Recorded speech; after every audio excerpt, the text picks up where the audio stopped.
沈大公子，难道你对青青这一点的感觉都没有吗？没有，沈某在这里再次跟牛小姐重申一遍，沈某跟牛小姐此生绝无可能。沈大公子，我到底哪儿配不上你？你为什么如此的铁石心肠呢？说实话，君妻都想反问他一句，哎，你倒说说，你有哪点配得上沈晨阳啊？虽然说感情不能够用配不配来衡量，但是你这毫无底线的做派，你配说真心吗？沈大公子，我到底哪儿做的不好了？你说出来，我可以改的。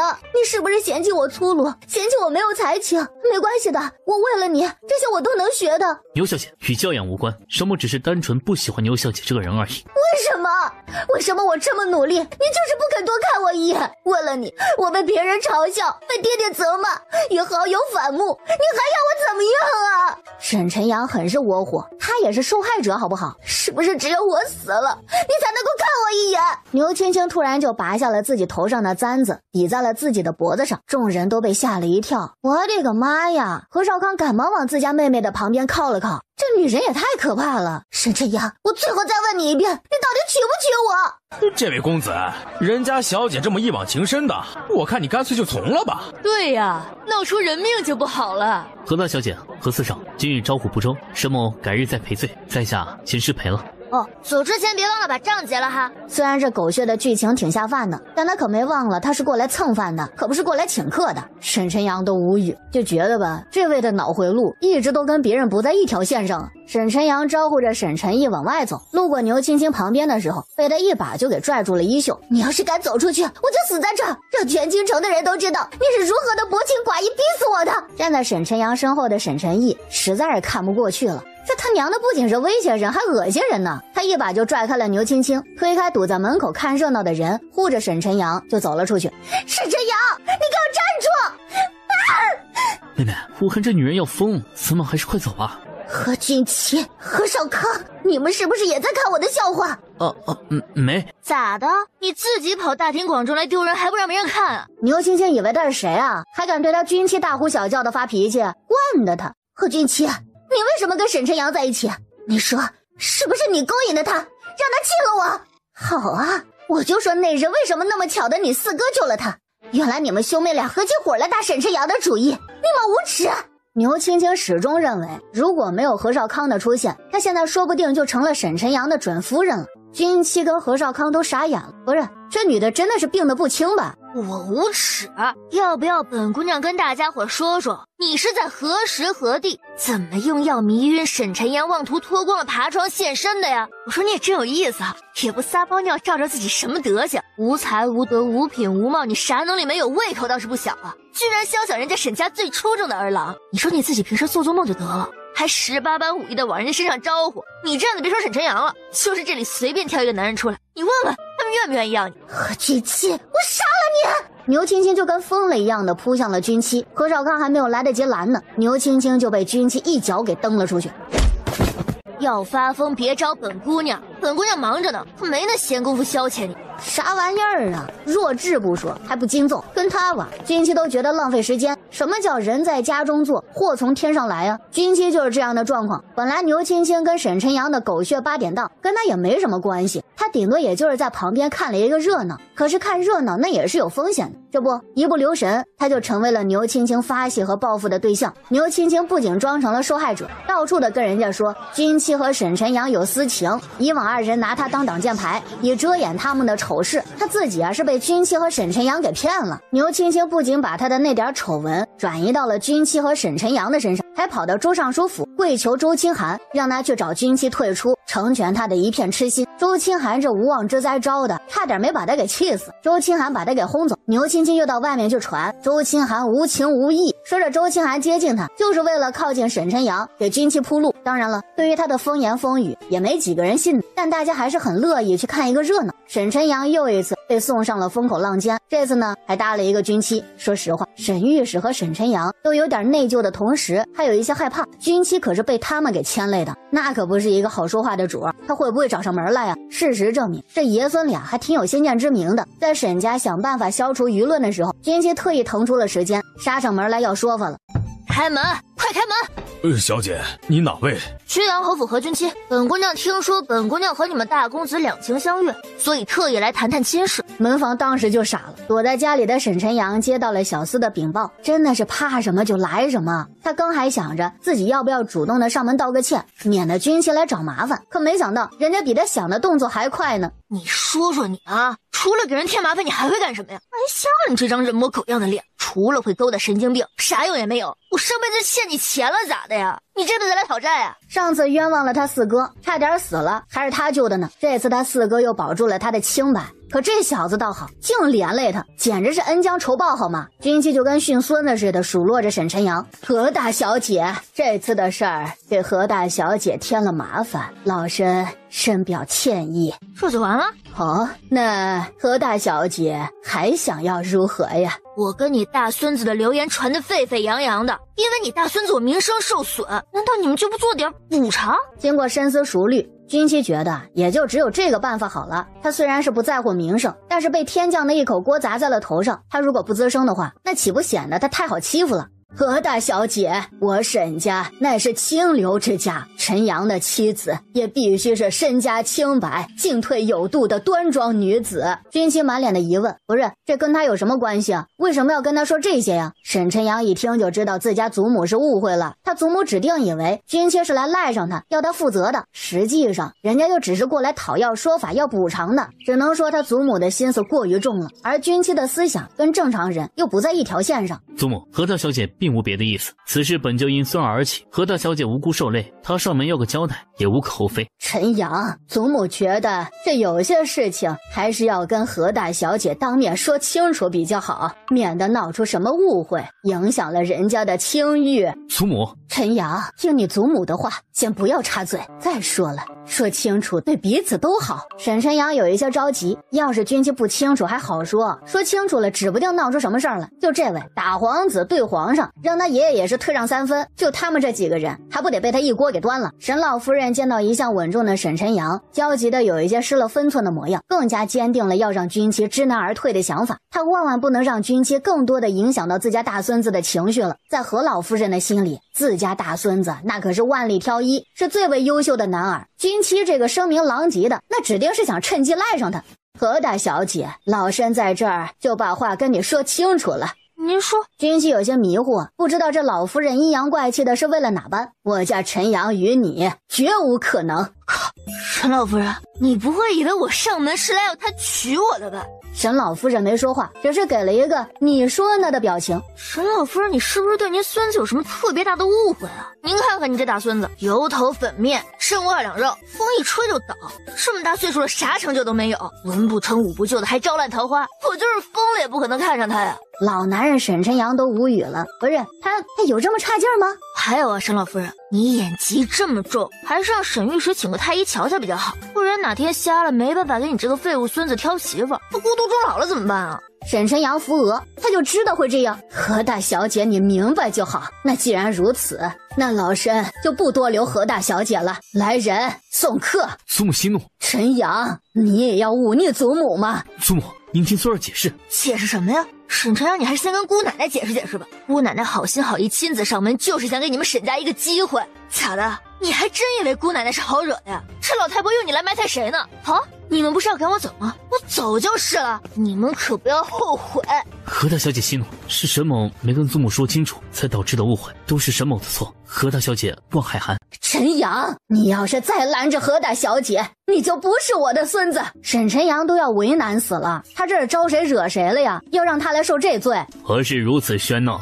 沈晨阳马上就把刚刚的事情跟沈御史简要的说了一下。沈御史他就说嘛，今天起床之后这眼皮子为什么总是跳啊？原来搁这儿等着呢。爷孙俩对视一眼，皆在对方的眼中看到了无奈。话说这女人无论是老的还是小的，那都不是省油的灯啊。何大小姐，老夫来迟，何大小姐恕罪。本姑娘还以为你知道我要来，特意躲出去了呢。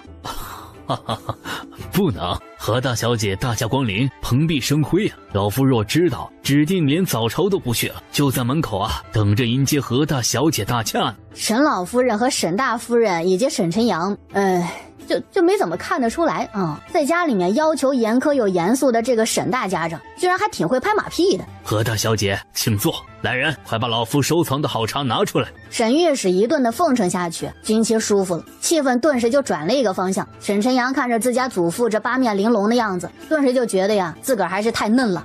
老爷，莽莽撞撞的，成何体统？老爷，莫王爷在府外求见。沈御史有一瞬间的懵，他跟玉墨之也没什么来往啊。这位经才绝艳的权臣会有什么大事儿还要亲自登门啊？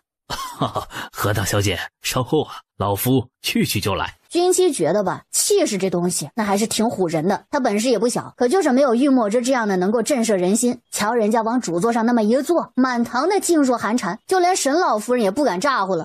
莫王爷大驾光临，不知有何吩咐啊？关于近几日的流言，沈御史打算如何解决？玉墨之的语气一如既往的淡漠，但沈御史却听出了一丝不高兴的意味。他孙儿的事儿跟莫王有什么关系啊？等等，跟莫王是没关系，可是跟何大小姐有关系啊。难不成莫王今天过来只是单纯的为了给何大小姐撑腰的？微臣的孙儿微薄失当，牵累了何大小姐，微臣有愧，请莫王爷给微臣些时间，微臣定当妥善处理此事，还何大小姐一个公道。那本王就静候沈御史的消息了。实锤了，果然是为了何大小姐而来呀。话说你们俩关系这么好了吗？人家爹娘都不管，你一个日理万机权倾朝野的王爷，居然为了他这么点事儿找上门来，该不会……娘哎，这俩以后不会打破人们的固有思想，成为颠覆人们三观的一对夫妻吧？就是感觉有一些个惊悚啊，倒不是说不相配哈，就这两个个顶个的不好惹，这如果真凑在一块儿，那可真是大家伙的不幸了呀！哎呀，不敢想，知道军妻厉害的沈御史都为大家伙捏了一把冷汗。走吧。啊，这就走了？他的补偿还没到手呢。玉墨之看了一眼沈御史，何大小姐放心，稍后老夫会被厚礼送到府上陪罪，您还是跟这位活阎王一起走吧。临走的时候，玉墨之还不善地看了沈晨阳一眼。沈大公子风流倜傥，还是早些成家的好，免得遭人惦记，再闹出事端连累了沈御史。这小子跟谁传绯闻不好，非得牵扯上他看中的人。他看这小子就是想要见识一下他的脾气。玉墨之的马车都走出去老远了，沈晨阳身上那凉飕飕的感觉还没散呢。他总觉得吧，这莫王对他有着一种莫名的敌意，但是又说不上来到底是为的哪般。沈御史家他去了，没道理放过罪魁祸首的牛家呀。于是军妻就物尽其用，直接就扯着玉墨之这尊大佛到牛家讨说法。有玉墨之在，牛父是又赔罪又保证的，还给军妻赔偿了一大笔的精神损失费。莫大王爷，今晚有灯会，赏个2去关灯啊！这美观的移动提款机呀，真是让人馋得慌。我们王爷不喜欢那些，不如我陪七姑娘去。他们王爷不喜欢，他喜欢，既能玩又能够抱大腿，真好。你有钱啊？这才是重点。有，跟救命恩人兼金大腿一块儿去，那必须得有啊。那行吧。刘忠大管家简直是要被冯文豪这个二愣子给蠢哭了。军妻好不容易约一回主子，你凑的什么热闹啊？就寻思你好心是吧？你懂，你了解。看着犹不知死活的冯二愣子，还在那儿跟军妻侃侃而谈，怕他被主子给打死的刘忠连忙拉开他。七姑娘，您可别听他胡说，我们王爷这2日忙于公务，很是劳累，正好找个机会出去放松放松呢。你也知道，我们王爷回京不久，平日里又公务繁忙，也不知京城有什么好消遣的地方。可巧您就给我们王爷送了这么个好机会，我们王爷和您可真是心有灵犀。刘管家，您说什么呢？你边待着去。刘忠回头立刻就板下了脸，他终于知道他们王爷为什么一直没媳妇了。这身边有这么一个拖后腿的，他们王爷就算是有了喜欢的姑娘，也得被这么一个没有眼力劲儿的给搅黄了呀。你真要去？出去走走也好。王爷，您不是不喜欢闲逛吗？刘忠扶额呀，这是生怕王爷忘了你呀。本王看你最近太闲了，刘管家，看看府里有什么好活计，给他安排一个。这小子也不知是怎么跟着王爷这么多年没被抛弃呢。王爷。不明白自个儿为什么突然失宠的冯文豪想问问原因，被刘忠一把给拉了出去。这蠢东西再说下去，可能就要被发配边关了。他犯错了？跟某人一样，太蠢了。玉墨之白了某人一眼，君妻挠了挠头，总感觉玉墨之是在说他呀。可想想吧，又觉得不太可能。他这么机灵，这怎么着也跟蠢沾不上边吧？君妻拉着自动提款机玉墨之在人群之中穿梭，一辆马车自他们前方不远处停下。一个身材匀称的锦袍中年男人自马车上下来，君妻总觉得吧，那个中年男人有一些眼熟。他拉着玉墨之靠近了一些，当中年男人面向他的时候，他总算知道是为什么眼熟了，因为那个男的跟玉墨之有着6、7分的相像。莫大王爷，那人长得跟你真像，就是气质差太多。那是本王的父亲。参见莫王爷。免礼，父亲。墨之也来逛灯会。是。玉墨之回了一句，然后就拉着君妻跟玉成告辞。哎，莫大王爷，那就是你那个驸马爹呀。他旁边那位妇人是谁啊？是不是你那个后娘？玉成在安定公主死后的第2年就迎娶了一个和离之女为妻，听说2人感情甚笃，可是羡煞了不少的夫人小姐。你爹跟你娘戴了绿帽子，你怎么不上去撕了他们呀？还是说你顾念父子之情，怕跟你爹反目成仇？现在电视剧里面都这么演的，后娘进门，亲爹变后爹，与儿女变成了水火不容的仇人。你以后少看些有的没的话本子。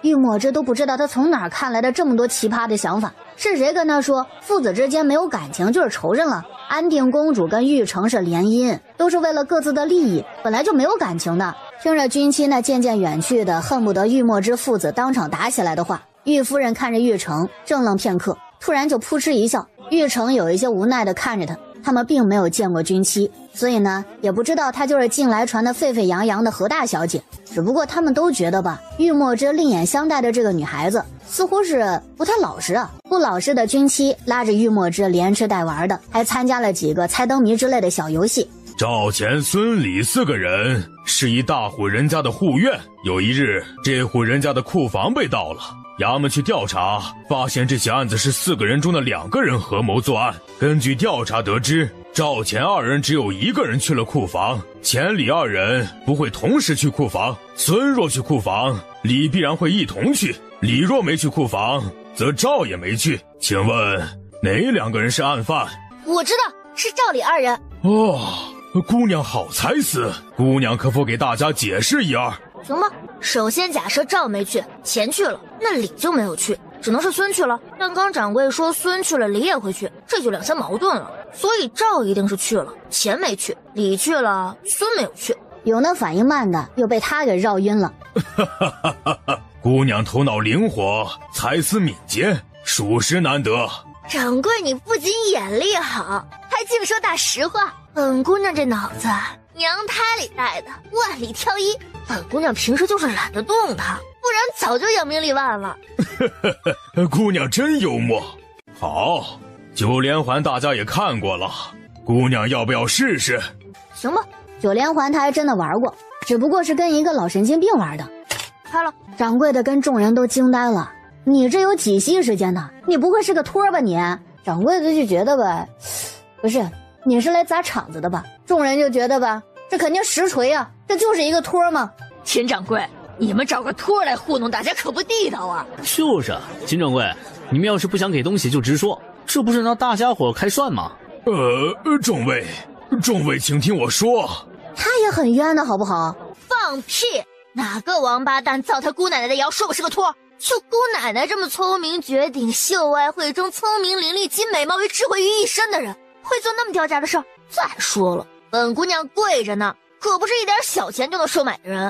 哎呦，你是真不害臊啊！那你说说，不作弊怎么能这么快解开9连环？恐怕机关大师郭先生都做不到吧？哎呦，咋的呀？机关大师做不到，别人就不能做到呗？本姑娘发现你跟那些没本事又总心理不平衡的人一个脑回路啊！合着你做不到的，别人也不能做到，否则就是使了非常手段。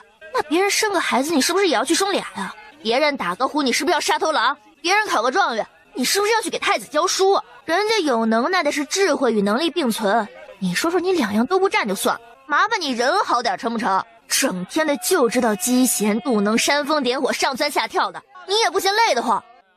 那你怎么证明你不是托？本姑娘为什么跟你个连上台都不敢，只知道在下面兴风作浪的酒囊饭袋解释？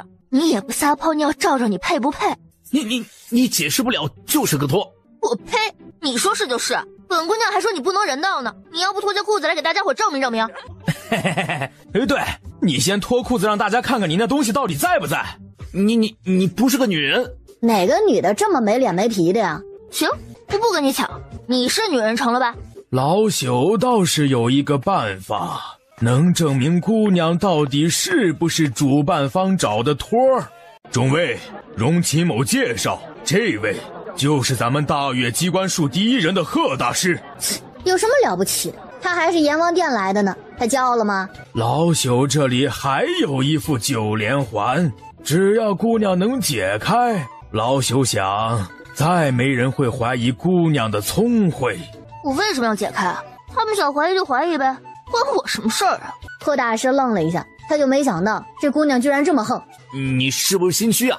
哎呦，你可闭嘴吧，哪儿都有你，有那时间多操心你自个儿不能传宗接代了怎么办？实在闲得蛋疼，去你家祖坟上刨坑去，别在这儿秀你那可怜的智商了。我说这位贺大师是吧？姑娘请说。你上来就让我解9连环，还打着为我证明的旗号，连问都不问我一句，咋的？什么都是你说了算？本姑娘不是人啊！还有，刚才那9连环最少是玉的，你现在拿一串铁圈出来，是想让本姑娘免费解吗？那敢问姑娘，要如何才肯解老朽这副9连环呢？又没好处，我干嘛要费那劲儿？不如这样，姑娘若能在1个时辰内解开老朽这副9连环，老朽就应下姑娘一个条件，姑娘意下如何？你的条件很值钱。贺大师是鬼谷子唯一的弟子，贺大师得鬼谷子真传，曾凭机关术一人独自守护了1城的百姓，是我们大越当之无愧的机关术第一人。小姐过誉了。你说你是谁的弟子？家师鬼谷子，老朽的能力不及家师万一，实在有愧于他老人家教导。哼，你跟他比是差的有点远。姑娘听说过家师？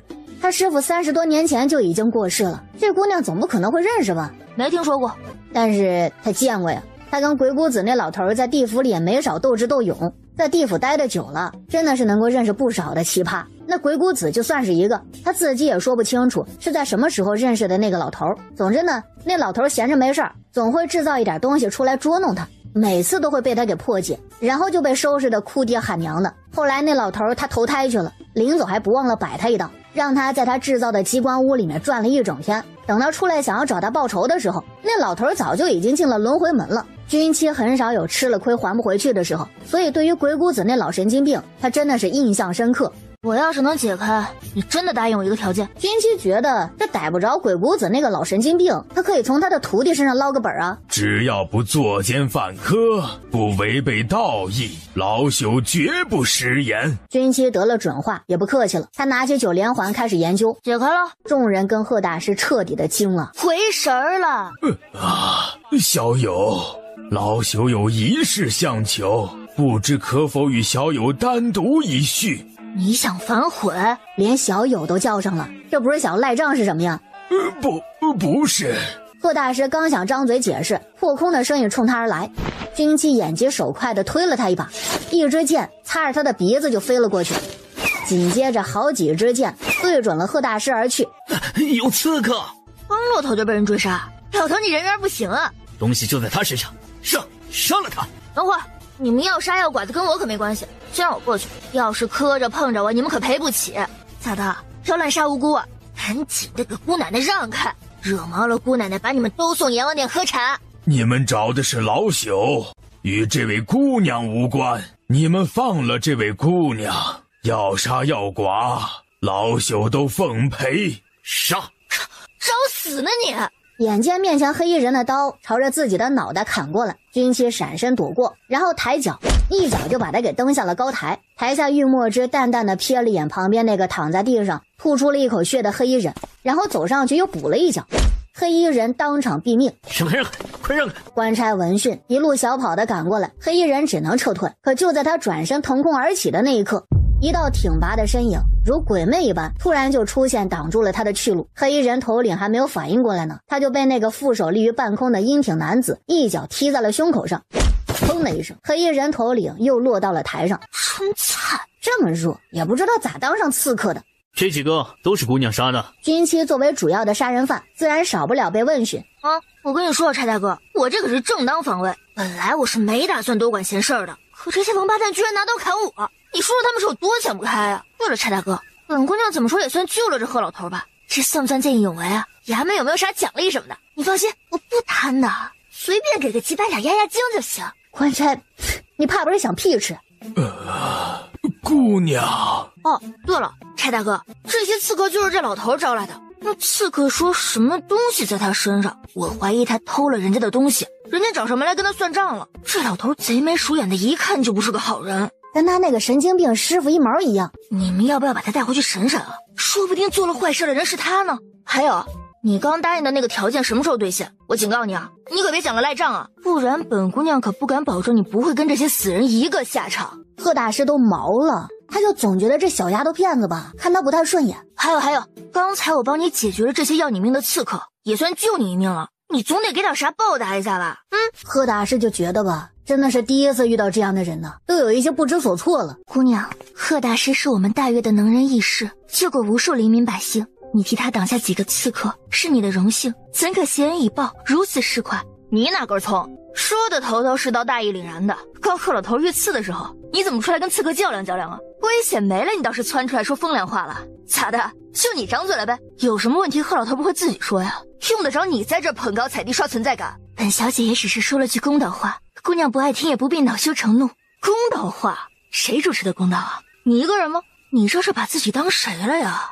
断案的关老爷还是圣人？站在道德的高点上把自己架这么高，你是真不怕掉下来摔死啊？大胆！你知道我们家小姐是谁吗？你亲娘啊，这么激动？他家小姐是谁跟他有什么关系啊？军妻发现吧，这世道的人呢，就真的挺喜欢用身份压人的，屁大点的事儿都恨不能把家里的祖宗八代都给搬出来晒晒。你刁民！是，我是刁民，你是千金小姐，成了吧？果然啊，有个有身份地位的娘就是不一样啊。一个丫鬟居然好意思狗眼看人低，难道奴才当久了也会有优越感吗？姑娘，咄咄逼人的可是有失我们女子的仪态风范。明白，咱们大越女子的仪态风范也是你定的呗？不顺着你担下这市侩无礼的名声，就是别人咄咄逼人了呗？皇后娘娘都没你脸大，生成人委屈你了，你就应该去当神，给世人膜拜做榜样定规矩。你们就是主仆一起上，也不是他的对手。二位姑娘，请听老朽一言。你想和稀泥？这老头跟鬼谷子的脾气咋差这么多呀？如果是鬼谷子在，那指定是站在旁边拱火。那神经病跟他一样，是一个唯恐天下不乱的。呸，他才不是神经病呢，他那个叫做自卫。说，想站哪队？既然开了口，就别想置身事外了。贺大师一噎，突然开始后悔说话了，怎么办呢？姑娘不必为难贺大师，本小姐这就走，不会再碍姑娘的眼。我为难你了？没。贺大师赶忙摇了摇头，好家伙，这么大脾气，也不知道是咋长的。听到没有？别太自以为是了，你不尴尬，别人都替你尴尬。失礼之处，贺大师勿怪，小女先行告辞。小姐客气。哼，装模作样。贺大师，他好像是从这个小丫头的身上看到了师傅他老人家的影子。公子出手相助，击杀歹人，小女代众人谢谢公子。玉墨之淡淡的眸子闪过了一丝不易察觉的锐利。走了。等会儿，你先跟美人聊聊天，我再跟贺老头就那个条件和救他的问题做一下深入的探讨。九连环也解开了，架也打了，总不能空手而归吧？贺大师，您看我刚才救了您，为避免您被人说忘恩负义、翻脸无情、孤恩负德，您要不要表示表示？不在这老头的身上捞点什么，他都对不起鬼谷子那个老神经病的临别礼。贺大师发现吧，跟军妻在一块儿，他就只剩下无语了，就跟他师傅一样，每次说出来的话都不知道让他怎么应对。你这人好生没有礼貌。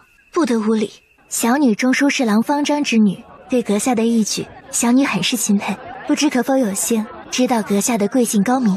贺老头，你自己说说，要怎么感谢我？方灵溪的声音不小，但是军妻现在对他可不感兴趣。别说他不知道方灵溪的家世，就算是知道了，他也不会当回事儿的。他才不管你是谁，敢招惹他，就是天王老子来了，他都不惧。莫大爷，走了。声音里的愉悦，隔老远都能感受到，可见他收获不小。莫大爷，咱们这趟出来的可真值啊！我似乎只有话讲了。这家伙似乎是忘了吃吃喝喝的钱是谁出的。先碰上你亲爹，后有美人倾心，你花那点钱能比？你不说我都不知道这叫好处。别这样嘛，人要懂得自我调节才能活得开心。你把吃亏当福气，把坏事当好事想，我保证你每天都活得开开心心的。原来你每天活得这么开心，是因为你人傻。喂，你这么说话就没朋友了哈？小友快请坐。虚的咱就不整了，把东西拿出来吧。昨天这个老头呢就拉着他，要让他给看个东西，还许了重力。小友若能帮老朽解开这9层机关木，老朽必有重谢。这第1层不会是你自己装的吧？小友如何得知？这第1层跟第2层不在一个层次上，第2层显然更为精妙，也更复杂。与之相比，第1层就比较简单，就好像是保存宝贵东西的匣子一样。不过你这里面的机关木盒咋这么像鬼谷子的杰作呀？这该不会是你师傅留给你的吧？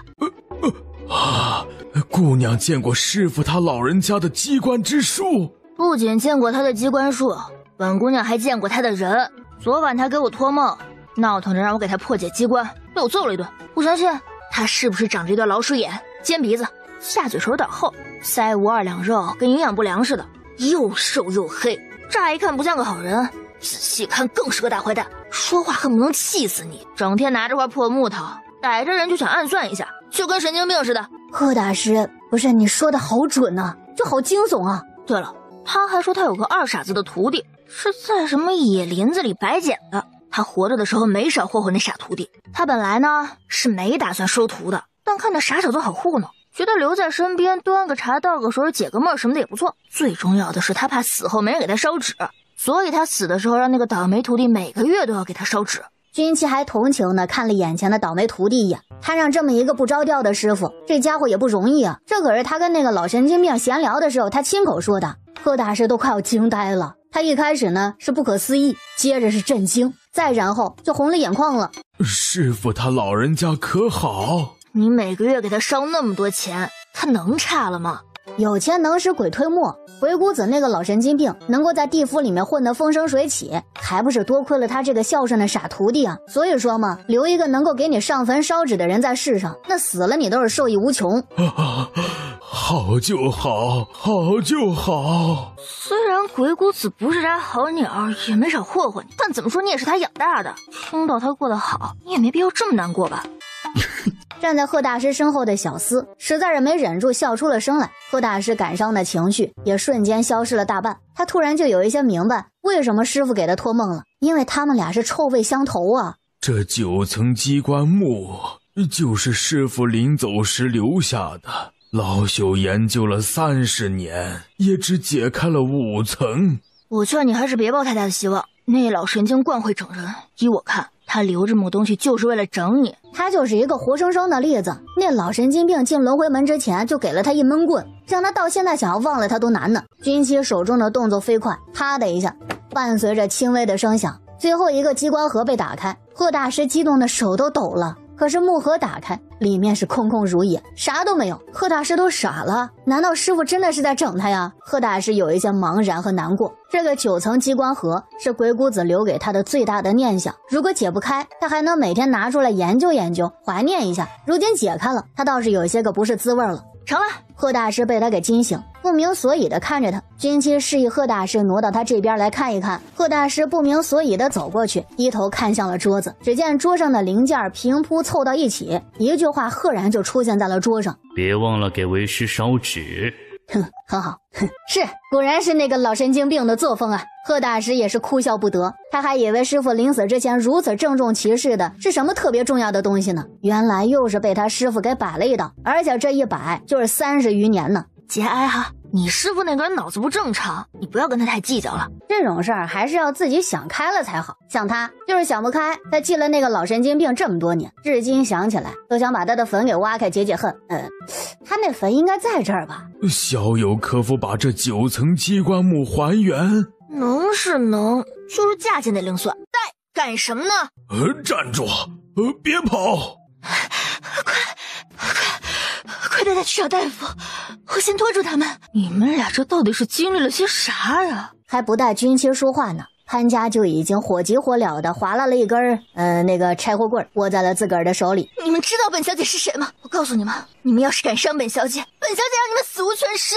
上，都带回去！为首的大汉显然是不想跟他废话，他们逼近了潘家。潘家一咬牙一闭眼，开始发了疯一样的胡乱挥舞着手中的柴火棍。军妻拖着周清寒走得远了一些，好家伙，这女人的战斗力也是不容小觑啊，差点打到她。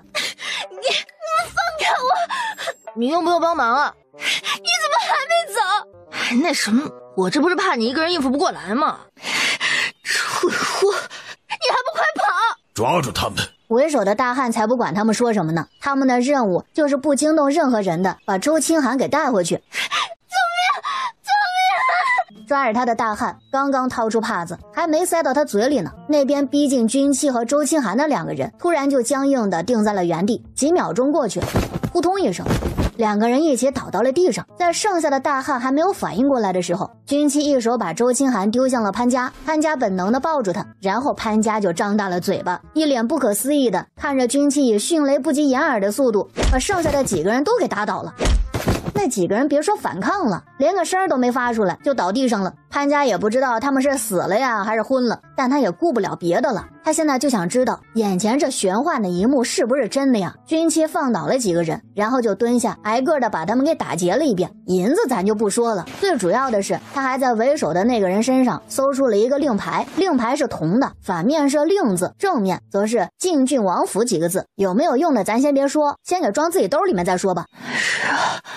是啊，咱们快把他送医吧，送医多浪费钱啊！军妻晃过去，从怀里面摸出了几根银针，抓起周清寒的手，他找准穴位，一针就扎下去了。几根针扎完，潘家就见周清寒的指尖有水珠滴落，很快的，周清寒的神智就清醒了过来。潘家的嘴都张成鸭蛋了，我的个娘哎，这也太厉害了吧！说好的无才无德不学无术胸无点墨的草包呢？这谣言传的也太他娘的离谱了。军妻，有什么事咱们回去再说。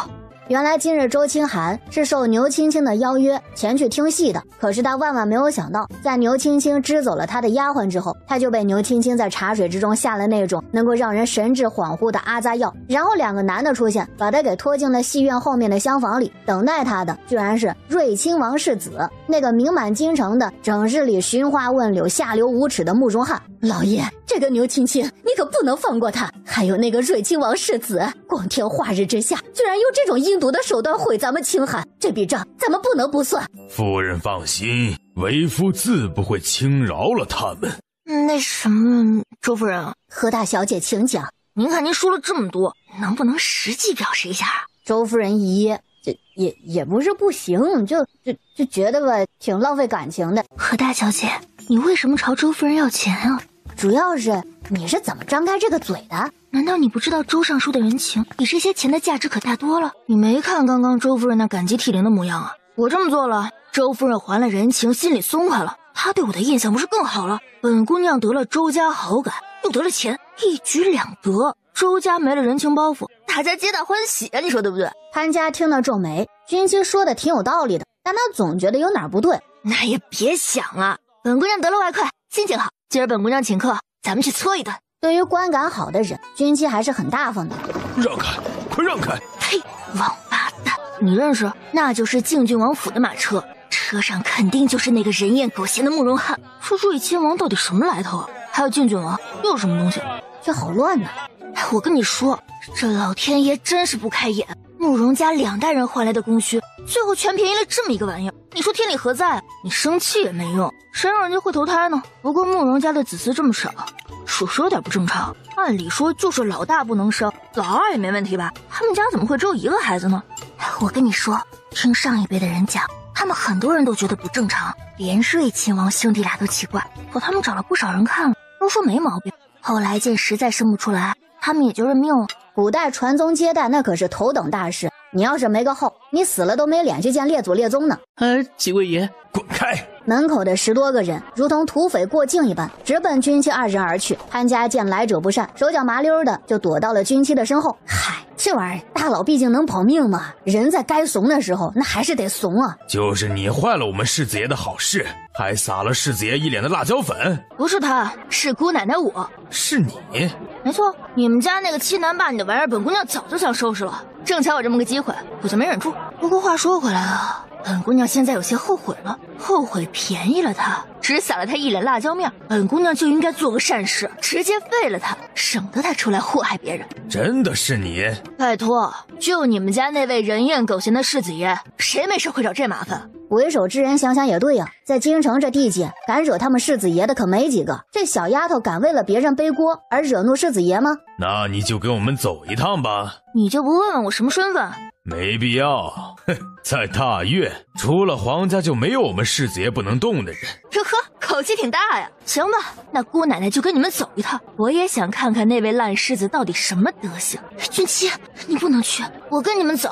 我才是，你才是什么？你才是，就你那两下子，就别窜出来冲大尾巴狼丢人现眼了。老实回家啊，本姑娘可不是什么狗屁世子能随便搓扁揉圆的人。那王八蛋敢请，他就敢去，就是不知道他会不会欢迎他了。你就是那个坏了本世子好事的臭丫头。你就是那个仗势欺人、欺男霸女、鱼肉百姓无恶不作、比猪还重、连狗都不乐意搭理的狗屁世子。哼，你倒是有些意思，就是不知道待会儿你的骨头有没有你嘴这么硬了。孙大，世子爷您吩咐。他就赏给你们了，就在这儿好好给本世子表演表演，本世子看得高兴了还有赏。谢世子爷。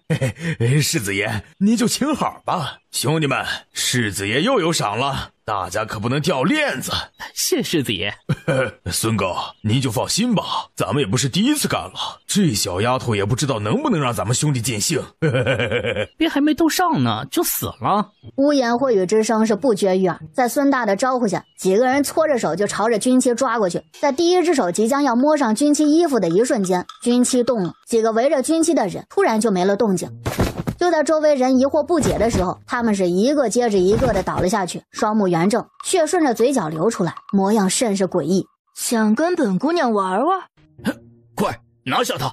剩下的人有一些恐慌的一拥而上，凡是靠近军妻的，不是断手断腿，便是身首异处。慕容翰招呼狗腿子孙大去叫人，他则是想要趁乱逃跑。可他刚走了几步，一个毛茸茸的球就迎面朝他飞来。慕容翰本能的伸手接住，待看清楚是孙大那颗血淋淋的人头时，他吓得大叫一声，就给甩了出去。慕容世子，你这是要到哪儿去？你慕容翰差点没给尿了。你想干什么？本世子告诉你，你要是敢动本世子，军妻掰断了他一根手指，惨叫声传出去老远了。快放开我儿！这时候来的倒是挺快，还愣着干什么？还不赶紧把世子爷给救下来！世子爷若有闪失，本王非让你们陪葬！众护院齐齐的围攻上去，军妻拽着慕容翰是丝毫不落下风。不仅如此，慕容翰还被他给拿出去挡刀，军妻抓着他玩够了，一把把他给甩出去。慕容翰肥胖的身躯撞到了墙上。翰儿，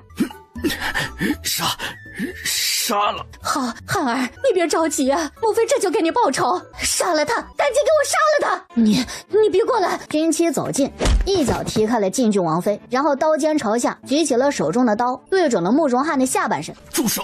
军妻手上的动作一顿，歪头看了禁郡王一眼，就这么手起刀落，惨叫声响彻云霄。慕容翰拼了最后一口力气，惨叫一声，然后就没了动静了。工部周尚书和刑部陈尚书带着人闯进来，见到这震撼的场景，全部都给定在了原地。军妻，我当然来救你了。大约的两位尚书对视，刑部陈尚书给了周尚书一个眼神。你火急火燎的到底是让我来救谁？早知道他就不来了，让慕容翰这个总是欺男霸女挑衅他们刑部威严的王八蛋死了，那岂不是更好啊？我也没想到。翰儿，快去找大夫！周尚书看了陈尚书一眼，现在该咋整啊？陈尚书就觉得吧，要不先把军机给带走，留在这儿这怎么看也不如在我手里安全呢。周尚书觉得我看也是啊。何军期，即便睿亲王世子有错在先，你属于自卫，但也不应该对世子爷动手。屁的世子爷，没睿亲王你们爷俩算个什么东西？现在可好了，看这情况，这慕容翰应该是废了，他这世子之位算是没了。陈尚书是大大的松了一口气，当个世子你都无法无天的，如果让你成了睿亲王的爵位，你还不得上天呢？来人，把何君期带回去，待本官查明经过再做定夺。他不能走，本郡王要他给我儿陪葬。他又岂会听不出陈尚书话语里的偏袒和包庇呢？以往他儿子也没少闯祸，陈尚书没少找上门来。陈尚书早就看他儿子不顺眼了。如果让陈尚书把君妻给带走了，谁知道他会不会找一个借口把君妻给放了呀？还陪葬啊？等他死了再说吧。晋郡王看着君妻，宛如是杀父仇人。郡王爷，何大小姐是曲阳侯府的大小姐，对她你恐怕不能动私刑。本郡王才不管什么曲阳侯府大小姐，本郡王只告诉你，你既然要敢带她走，就是我们睿亲王府和晋郡王府作对。留就留呗，只要你不怕，本姑娘是无所谓。他其实很想问问这位晋郡王，他是不是眼瞎呀？他没见到他们府里面现在什么个情况吗？还敢留他呢？啊，这是气疯了还是真不怕死啊？看着满院子的伤残，晋郡王突然犹如被人给泼了一盆冷水一样，这心啊拔凉拔凉的。突然院子里呢又闯入了一群步伐矫健的人，行动迅速地包围了所有的人。接着一道高挺的身影带着冷冽的寒意踱步而入。参见莫王爷。莫王爷，您快为我做主啊！王爷，这恶徒朝我府里打伤我儿，无故杀人呐！陈尚书见慕容羽颠倒黑白，想要上前解释，结果呢被周尚书给拉住了。周尚书不屑地看着慕容羽唱独角戏，他可是知道君妻跟莫王交情甚密的。不用说，莫王出现那肯定是为了君妻呀，看来都不用自个儿动手了。慕容翰今天肯定会折在这儿。怎么回事？就那个烂柿子，他想让人当众扒我衣服。我奶奶是这么好欺负的吗？是啊。阎狼卫上前，锋利的刀划过了慕容翰的脖子，鲜血喷出。慕容羽跟他的妻子一样，一口气没上来，直接晕死过去了。动静闹得挺大的，相关人员自然是少不了要到渊正帝的面前去辩个明白。晋郡王势单力薄又没理，被周尚书和陈尚书联手击的是溃不成军。启禀皇上，睿亲王求见。得，想什么来什么。慕容翰是他大外甥杀的，他肯定是不能把大外甥怎么样啊？要不把君妻给推出去，给好友出出气？渊正帝抬眸看了看那个吊儿郎当的罪魁祸首，还是算了吧，这也太混了。他把气没出，再把老友给搭进去。参见皇上。哥，汉儿死得冤呐，你可要为我们汉儿报仇啊！皇上，臣有负于皇上的倚重，更愧对于大越的黎民百姓，臣有罪。爱卿这是做什么？此事与你无关。怎么与他无关？要是没他在背后撑腰，慕容展敢这么缺德戴帽檐，为非作歹丧尽天良吗？就算他没参与，他也是元凶之一。没你的事，你闭嘴！怎么没我的事儿？本姑娘可是受害者，被慕容翰那个王八蛋抓回去，差点被当众扒了衣服。本姑娘的冤屈找谁算啊？你就不能端庄点儿？渊正帝都要被他给气死了。扒衣服这种话，是一个女孩子能够嚷嚷出来的吗？再说，慕容翰都被你打死了，你还想怎么样？真杀的。渊正帝噎了一下，他发现自家听话的大外甥变坏了，这肯定是跟君妻接触的多了，被他给影响了。启奏皇上，莫王爷的随侍前来呈上慕容世子作奸犯科的证据。渊正帝拿起上面的纸瞅了两眼，可是看着看着，他脸色就变了。好呀，你们父子俩真是好得很。皇上饶命，微臣知道错了，求皇上看在父兄的份上饶了我吧。还有什么？在靖郡王府的地牢里搜出了20多个赤身裸体、被折磨得不成人形的姑娘，据说这些姑娘都是郡王和慕容世子玩剩下的，供给府中护院打手取乐的。渊正帝闭了闭眼，他属实是没有料到慕容羽父子俩会无法无天到这个地步。来人，靖郡王府满门抄斩！面对天子的怒气，周尚书等人是大气都不敢出一下。慕容爱卿留下，你们都退下吧。周尚书和陈尚书赶忙撤退，只有不会看人眼色的军机吵吵着。我扒出一群害虫，还有一名除了害，这算是立功了吧？王八蛋，你给本姑娘放开！折腾了这么久，凭什么不给本姑娘辛苦费啊？阿修，皇上，臣有罪。皇上，你可不能弃朕而去。这样吧，朕给你几天假，你先休息一段时间。慕容一门绝了后，唯一的亲兄弟又被人给抄了满门，还有刚刚得知了慕容羽那些个触目惊心的恶行，慕容展确实需要时间来平复心情。皇上可是在忧心睿亲王。怎么，你又有什么好主意？能唤起睿亲王斗志的，现在唯有后人。皇上不妨找何大小姐试试。渊正帝眼前一亮，是啊，他怎么没有想到呢？那丫头虽然外表不着调，但能耐却没得说呀。慕容展如果是身体的毛病，以那丫头的医术，应该是没什么问题。如果不是身体的原因，也可以让那个丫头卜算一下，看看到底问题是出现在了哪儿。快！让那丫头进宫。皇上，奴才看还是过些天再说比较好。皇上您想，何大小姐刚没得到好处，您马上把她找来，她肯定又得闹腾。还有睿亲王也需要时间缓和情绪。今儿刚死了兄弟侄子，就有人撺掇他生孩子，这谁受得了啊？那就过几天再说。长安献策有功，赏。谢皇上。哎呀妈呀，这总算是哄好了。伺候皇上这活儿，那也不是人干的。事情渐渐的淡了下去，军期也迎来了六皇子萧景烨大婚的日子。皇子娶妃还是同一天迎娶正侧妃，那自然是热闹非凡。一拜天地，二拜高堂。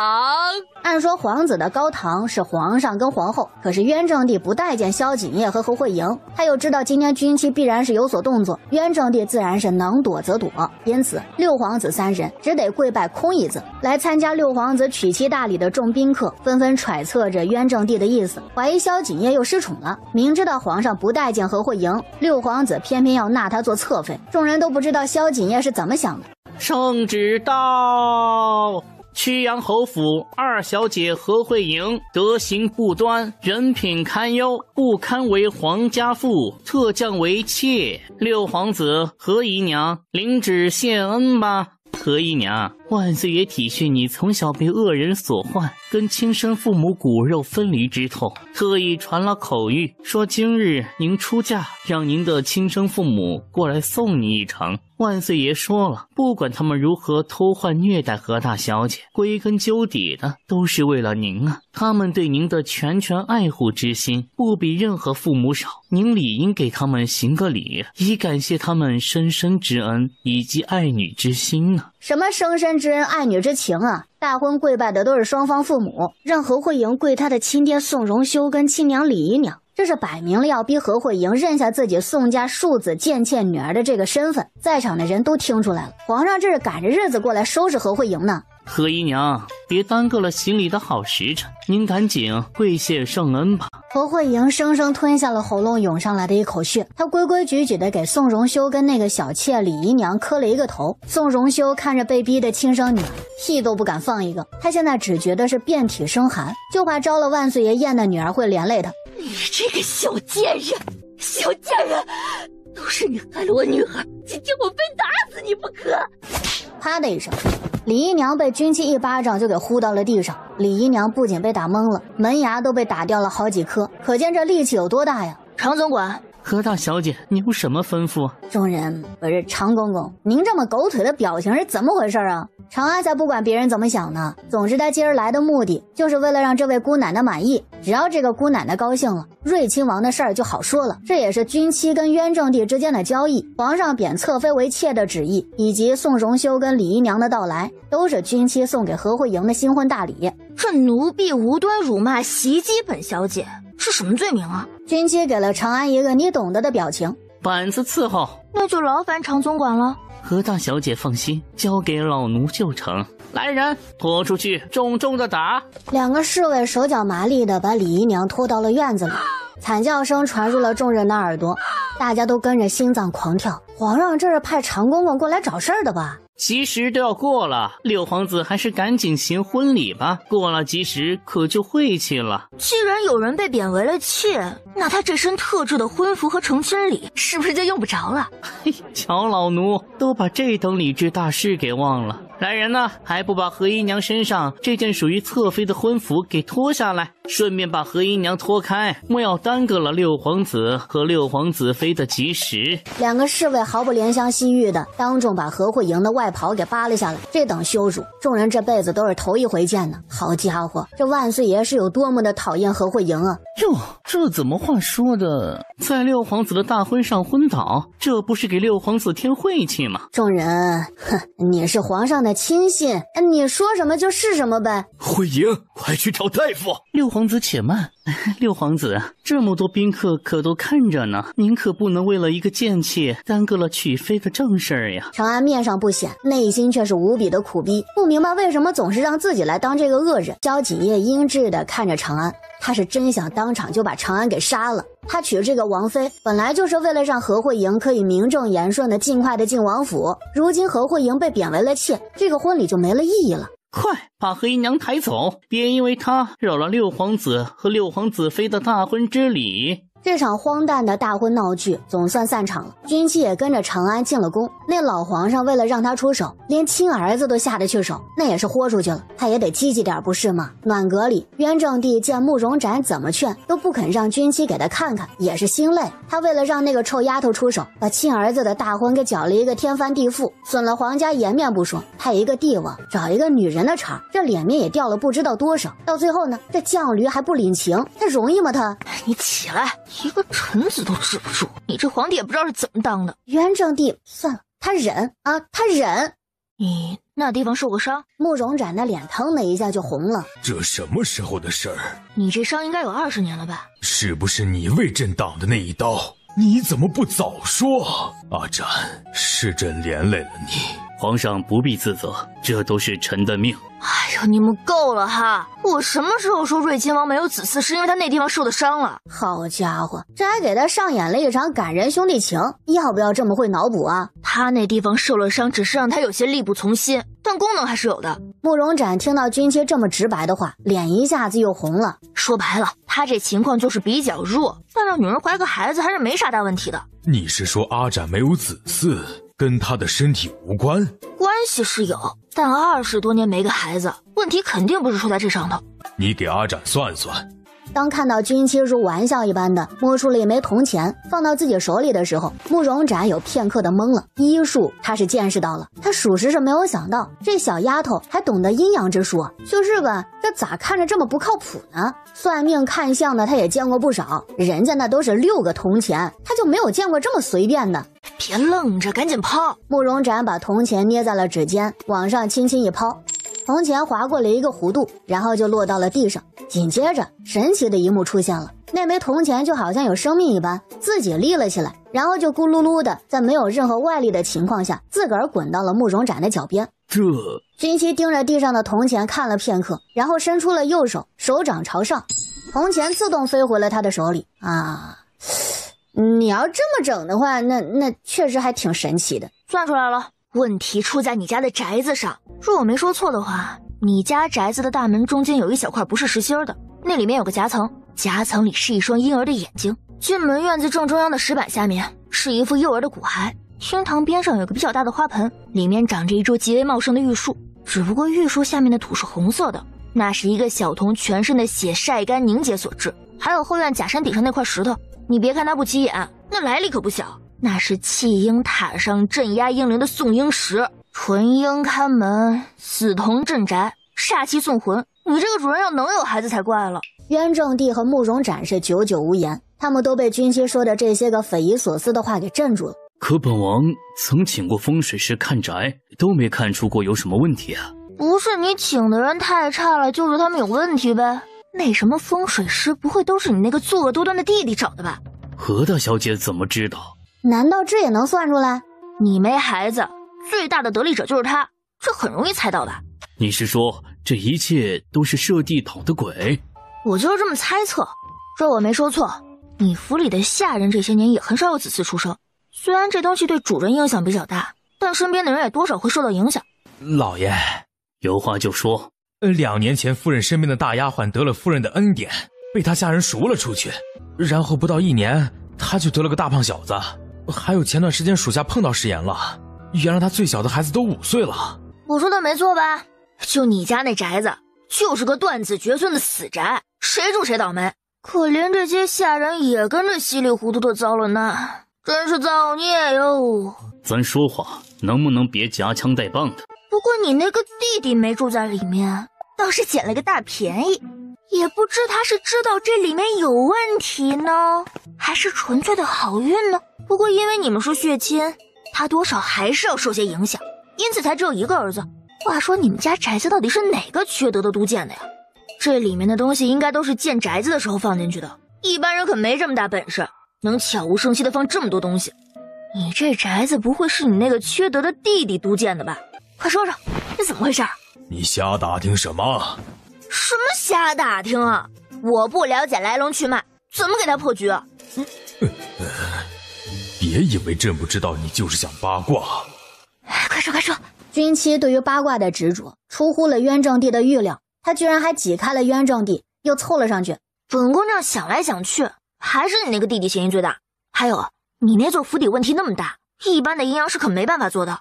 你想想，你那府邸当初修建的时候，有什么特别的事或是特别的人出现过？快说出来，我帮你分析分析。你不说可没办法帮你哈。朕想治他一个大不敬之罪。见慕容展有一些难以启齿，渊正帝示意长安跟君妻说一下，这要是不跟他说清楚，他不会消停不说，谁知道这个臭丫头会不会撂挑子呀？建宅子的时候你们应该找风水师傅看过吧？那个风水师是谁？还找不找得到？慕容展还是不说话。你说说你自己家宅子一问三不知，什么都不知道，你还能知道些啥呀？整天就知道建功立业、光耀门楣，你这么拼，死了也带不走这些神外物，还不是要便宜别人啊？也不知道你图什么，难不成就为了死后留个名儿，让大家记住你？你快闭嘴吧！现在的当务之急是把宅子的问题解决了，赶紧的，先去瑞亲王府看看。这又没你什么事儿，你跟着干什么？你妈，这臭丫头到底知不知道朕是谁？居然敢这么说话！慕容展瞥了眼渊正帝的脸色，然后就别过了头去。他还是少说话吧，有皇上挡着，那嘴毒的小丫头就看不见他。事实证明，慕容展还是小瞧了君妻的那张嘴啊！我说慕容大亲王，咱们做人应该低调。你看看你啊，就是因为太露锋芒了，连亲兄弟都惦记着让你断子绝孙，好把你的荣耀和家产全部占为己有。你瞧瞧本姑娘，不显山不漏水，谁也别想在本姑娘身上占半点便宜，这就叫境界。渊正帝见他是越说越离谱，连忙催促了一下外面的车夫一句，然后车夫一扬鞭子，军旗坐得稳稳当当的，连晃都不带晃一下，反倒是渊正帝自个儿惯性的往后仰了一下，差一点磕到后面的车厢上。哼，自作自受，也不知道跟来有什么用。难兄难弟对视一眼，均在对方的眼中看到了无奈。慕容展也算是看出来了，这姑娘不是一般的混，偏偏她本事还不小，没有人能够制住她，就是挺让人不知道该怎么办的。瑞亲王妃见过渊正帝之后，慕容展就开始着手查验君妻所说的那些个东西。先是把大门给拆了，从里面掏出了2只瘆人的眼珠子，然后是院子中间板砖底下的婴孩骸骨，还有花盆底部那刺目的黑红色。最后下人把假山顶上那块不起眼的石头给搬了下来，翻开石头的底部，那密密麻麻的经文让人是头皮发麻。你是不是把这些东西找出来，瑞亲王府的问题就迎刃而解了？恐怕不行，这些东西在府里这么多年，早就形成了阴煞之气，东西没了，但阴煞之气不会消失。那怎么办？事情有些棘手，众人的心一下子就提到了嗓子眼儿，需要些黄白之物破财消灾。这倒霉孩子，就这欠揍的德行啊，他能长这么大也真不容易。除煞对于君妻来说是小菜一碟，宅子的问题解决了，渊正帝又要君妻给慕容展治治他的毛病，好让他可以早得贵子。慕容展呢也殷勤地看着君妻，眼里的期待之意很是明显。我发现你们这些男人真是没良心。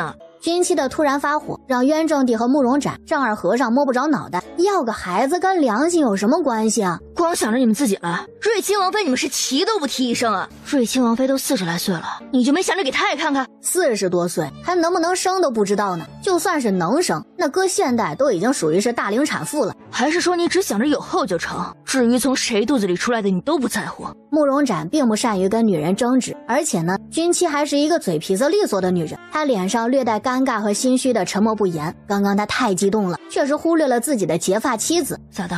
默认了呀？你也不想想，因为你，瑞姬王妃错过了最佳的生育年龄，受了多少外界的议论嘲笑，如今连个孩子都没有，往后还要看着小妾给你生孩子，你是不是在戳他心窝子呀？你也别跟本姑娘说你的就是他的，自己肚子里生出来的能跟别人生的一样吗？瑞姬王妃要是生个别人的孩子，你能当亲生的疼吗？自己都做不到，你们倒是好意思要求别人，你们这些臭男人就没一个好东西。元正帝都无语了，不是，他还在这儿呢，这臭丫头是一竿子打翻一船的人呢。何大小姐息怒，我年事已高，恐怕也无法再为王爷添香火了，这也不是王爷的错。怎么不是他的错呀？你要是不跟着他，能至今没个一儿半女承欢膝下吗？说来说去，还不是被他连累了。瑞卿王妃一噎，突然就觉得好有道理啊。你放心，有本姑娘在，你就是年事再高，我也能让你圆了生孩子的愿望。真的吗？瑞卿王妃有一些不敢置信，慕容展也是惊喜地看着他。若是妻子能生的话，他当然还是愿意要嫡出子女的。真不真的，你很快就知道了。他就是说再多，也比不上用事实来证明的好。君妻和渊正帝被瑞亲王夫妇送出了大门，渊正帝坐上了马车，连问都没问君妻一句，就扬长而去了。用完就丢，这老皇帝也不是啥好鸟。虽然他也不用进宫了，但你起码问他一句要不要坐车吧。君妻不知道的是，渊正帝就是怕问了，君妻这个连客套都不懂的，再跟他走上一路，那怎么办呢？他可不想再被气上一路。招财，我又得了外快，咱们出去庆祝庆祝。好呀，七姑娘，您这是带着招财出门？刚发了笔财，我带招财去庆祝庆祝。七姑娘，我们王爷今儿也清闲得很，要不然你也带上我们王爷。刘忠那情商那真的是没话说，他早就看出了自家王爷对君妻有意思。作为王爷的得力大管家，他一定要为王爷排忧解难，先把君妻给忽悠过去。王爷去不去的，到时候王爷自己会看着办的。您想啊，您跟我们王爷出去，吃喝买东西这些费用肯定不会让您出，还有个俊俏的男人免费帮您拎东西，怎么算您都赚了。刘忠给君妻洗脑，君妻想想也对呀。你说的有道理哈，他在哪儿？我去找他问问。王爷这会儿正在书房，老奴这就领您去。不用，我自己去就成。老奴正巧要去找王爷，顺路的事儿。刘忠也是怕自己的谎言穿帮了，觉得呀，还是自己亲自去盯着一点的好。大王爷，你不是说他今儿很闲吗？这样子可不像闲的呀。可能是刚巧有事。有事？也没什么，就是我要带招财出去玩。刘管家说你今儿没什么事儿，我来问问你要不要一起去。王爷哪有那闲工夫？今儿半夜接到密报，说边关有异。今儿王爷呢一直在忙这事儿，今儿天不亮王爷就起来，连早饭都没有吃。刘管家，您不是知道吗？刘忠大管家无脸，这个傻大个他真的是没救了。冯文豪这个人做起事儿来那是一点都不带含糊的，而且呢人也是忠心耿耿。可是吧，他不太会看人脸色，也不善于揣测别人的心思，也就是俗称的情商低。这跟他常年待在军营里有关系，军营里没有那么多的尔虞我诈，他又只需要听玉墨之的号令行事，所以进了复杂的环境，他的这些个让玉墨之都想给他来上一脚的弊端就显现出来了。老奴这不是以为王爷忙完了吗？王爷也怪累的，出去散散心也好。既然你这么忙，那就算了，我还是带着招财去吧。已经忙完了。那你是去？可是不会看人脸色，情商不高的冯文豪还想说话呢。刘管家，带他去后院把公桶都刷一，顺便把马厩里的马粪清理干净。是。不是王爷，属下做错了什么？他发现吧，最近自个儿总是被罚的莫名其妙的，这么下去不行啊，他得弄清楚自个儿到底错哪儿了。他惹你了？太蠢。貌似最近经常听到这两个字。两人走在熙熙攘攘的大街上，身旁还跟着一只又肥又白的鸭子，引得路人是纷纷侧目。他们逛了大半天，中午还在酒楼里饱餐了一顿。临近傍晚，两人一鸭拎着个大包小包的就返回了莫王府。君妻是逮着大财主，就一点没客气。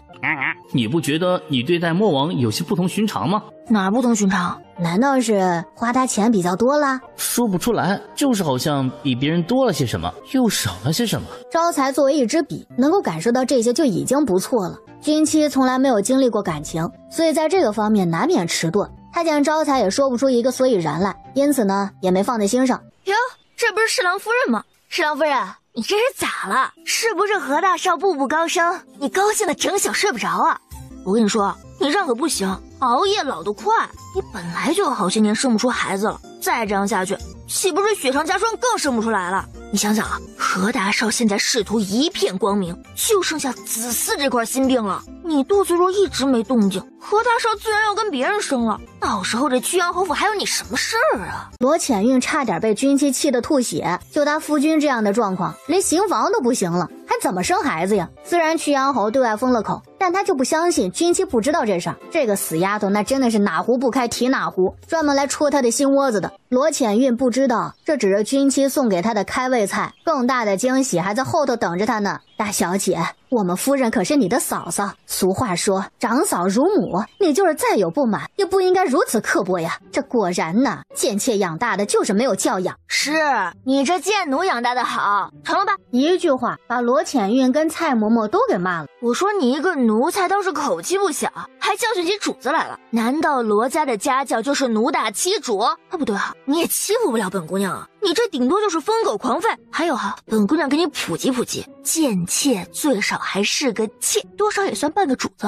而你呢，就是卖身给别人的贱奴。你一个贱籍的奴才都还看不起人家来了，本姑娘是该说你当奴才当上了瘾，自我感觉良好呢，还是你从来没认清过自个儿是个什么玩意儿啊？还看不起人家，你真是乌鸦落在猪背上，只看见别人黑了。蔡嬷嬷被君妻给骂得呼吸都粗重起来了，罗浅韵也被气得不轻。君妻当着她的面教训她的奶嬷嬷，这摆明了就是在打她的脸嘛！小贱人，居然敢如此欺辱长嫂！今日嬷嬷我就替我们家的姑爷好好教训教训你。说着，他冲过去就抬起了巴掌，于是蔡嬷嬷的手往下落的一瞬间，他就被君妻一脚给踢到了膝盖上。先是骨头的脆响，接着是啊的一声杀猪一般的惨叫声。既然这只手这么贱，那还是别要了吧。听着蔡嬷嬷的哀嚎，看着君妻一点点碾压着蔡嬷嬷的手，罗浅韵想要自己上手推开君妻，却被他一胳膊给挥到了地上，直到把蔡嬷嬷的整个手掌都给碾得几乎变成了一只软趴趴的手套。君妻这才把放在蔡嬷嬷手上的那只脚给收了回去。教训完了蔡嬷嬷，君妻吹着个口哨扬长而去。君妻教训完了老妖婆，又眼尖的看到打扮的人模狗样的何少轩正往大门口的方向走呢，于是他这眼珠子一转，抬脚就跟上去了。君妻跟着何少轩一路来到了墨庭。哎，老喽！老太爷，您都走了半个多时辰了，这年轻人都累，跟老不老可没什么关系啊。小小的人儿啊，风生水起呀，天天就爱穷开心呐。逍遥的魂儿啊，家不正经啊，嘻嘻哈哈我们穷开心。我是谁家那小谁，身材赛过杨贵妃，貌美赛过七仙妹。君妻哼着怪里怪气的小曲儿，爬上了假山。假山上的众人纷纷向他看来，想看看是哪个姑娘如此的不拘小节。咋了？我领上东西。众人有一些尴尬的收回了视线。莫名其妙。老爷子好。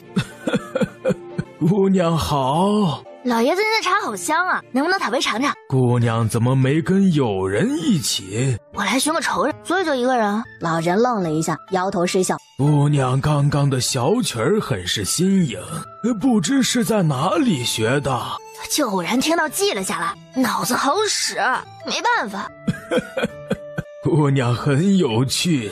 老爷子睿智，我这个人优点一大堆，幽默只是其中一项。老人哈哈大笑起来，他真的是很久没有遇到过如此有意思的人了。老爷子，您这茶是高山雀鸣吧？他在皇上那儿喝了一回，这茶有着一股子甘甜味儿。君妻觉得好喝，还跟皇上要过一回，结果呢被渊正帝给骂了，因为这玩意儿一年也就进贡几两，君妻居然直接开口要个10斤8斤的，你说渊正帝他能不生气吗？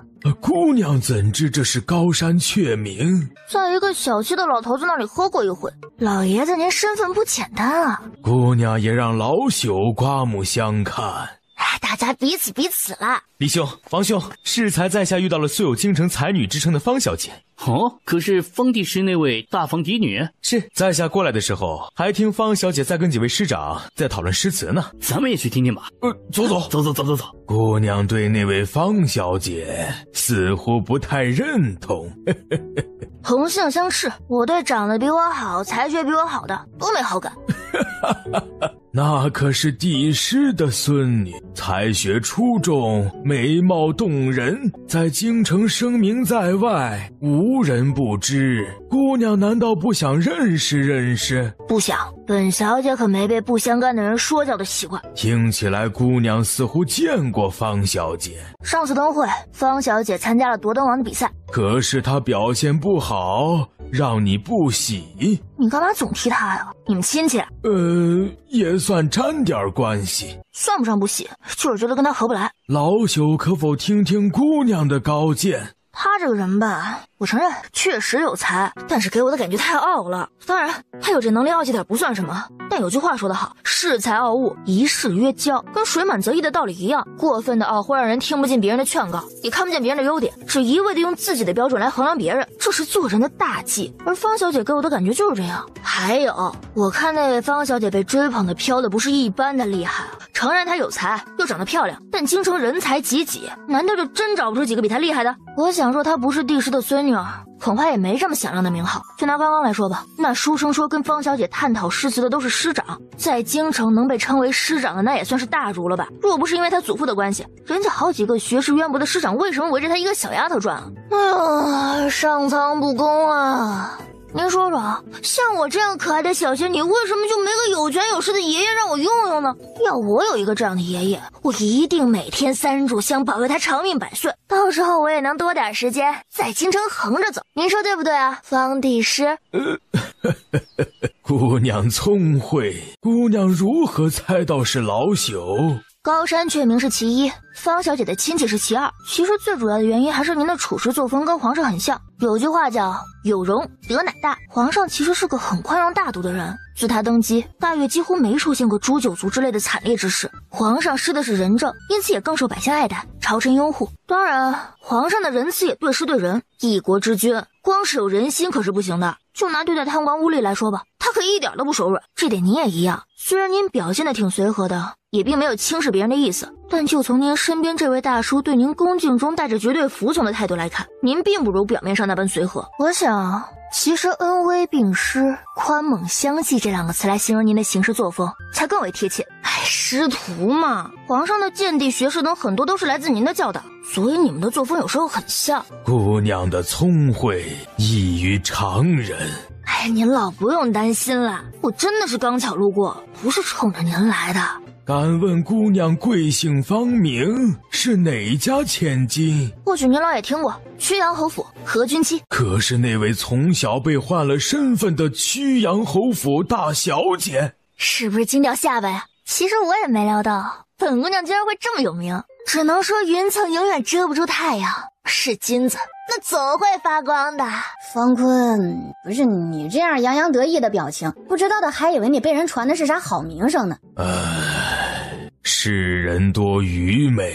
就这位这不凡的洞察力和见地，这怎么着也跟跋扈草包是挂不上等号的呀。何大小姐似乎对皇上很是了解，主要是我这个人眼睛比较毒辣，面前飞过去只苍蝇都能分出公母来。你也知道，我怎么说也是曲阳侯府大小姐，还是有幸见过皇上的。那老朽能问问，眼睛毒辣又聪慧非常的何大小姐，对大越的局势有何高见吗？那都是那些大人物该操心的事儿，我有什么高见也没用，不是？这种国家大事跟我一个小老百姓也没关系，我就不瞎操心了。方帝师，我跟您说，不论是吵架还是讲大道理，没人是本姑娘的对手。方老爷子，本姑娘看到仇人了，咱们改日有机会再聊。说着，他猛地站起了身，方坤都懵了一下。在方坤还没有反应过来的时候，他就已经跑得没影了。不知刘三小姐约在下来有何贵干？何三公子，上次多谢何三公子拔刀相助，小女也不知何三公子有何所需，于是就绣了个荷包，希望何三公子不要嫌弃。区区小事不足挂齿，刘三小姐不必放在心上。至于这荷包，还是算了吧。何三公子可是嫌弃小女的绣工？何三公子，你凭什么看不上我们家小姐？我告诉你，我们家小姐温柔善良，是这京城万里挑一的好女子，比那些只有外表好看的小姐不知道好了多少倍。我家小姐看上你是你的荣幸。姑娘误会在下了，并非在下嫌弃刘三小姐，而是在下觉得配不上刘三小姐。在下心里，像刘三小姐这般至纯至善的姑娘，就应该配最好的儿郎。可在下至今却没半点功名在身，在下的所有身家都是靠家里给予。像在下这般一事无成之人，又怎么配得上刘三小姐？何少轩说的是情真意切，君妻听了却是嗤之以鼻。就这阴险又唯利是图的玩意儿，对着人家一个姑娘撒这样的谎，他是真不怕天打雷劈呀！不，是小女慧容图吗？配不上公子。刘三小姐，在下不允许你如此贬低自己。外表只是副皮囊，在下一直认为内在才是最重要的。像刘三小姐这般就很好。只要何三公子不嫌弃，小女愿束发结簪，往后常伴公子身侧。刘三小姐，在下想跟刘三小姐做个约定，不知刘三小姐能否应允？何三公子请讲。今年大考，在下若有幸名列一甲，在下就与小姐结100年之约。但若在下名落一甲之外，就请刘三小姐另择良婿。为什么？在下是个男人，好男儿绝不能为一己私欲而让自己喜欢的女子跟着一事无成的自己受苦。大考之后，若在下能位列一甲之内，在下必风光迎娶刘三小姐进府；若不能，就当你我有缘无分吧。君妻是真佩服何少轩的演技呀！好家伙，这要是生在现代社会，妥妥的影帝一枚啊！不过让君妻更加感兴趣的是，在何少轩与刘三小姐主仆擦身而过的时候，他垂在身侧的右手居然和丫鬟的小手触碰了一下。虽然他们做的隐秘，但还是被眼尖的君妻给看了一个正着。那这可就有意思了。君妻摸着下巴，看着不远处那主仆俩，露出了一抹欣慰的笑容。能够让何少轩如此大费周章的，这位刘三小姐的身份必然不凡，也可以说她对何少轩来说是有着很大的利用价值的。莫大王爷，翰林院是不是会参与3年一次的大考？不是参加，而是全权负责，从出题到监考，再到最后的评判，几乎都由翰林院掌管。翰林院择出3甲，然后殿试，由皇上亲自选出状元、榜眼和探花。翰林院责任重大，为避免他们徇私舞弊，也会由御史监督他们。若发现有泄题或者徇私的情况呢？君妻想，他或许知道何少轩是要干什么了。泄题徇私者满门抄斩，其余参与大考的翰林也会因玩忽职守而削去官职，并永世不得录用。想到何少轩和刘三小姐说的那些话，君妻在心里面是直骂他阴险。那小子不是最喜欢算计人心吗？那就让他也尝尝被人算计的滋味。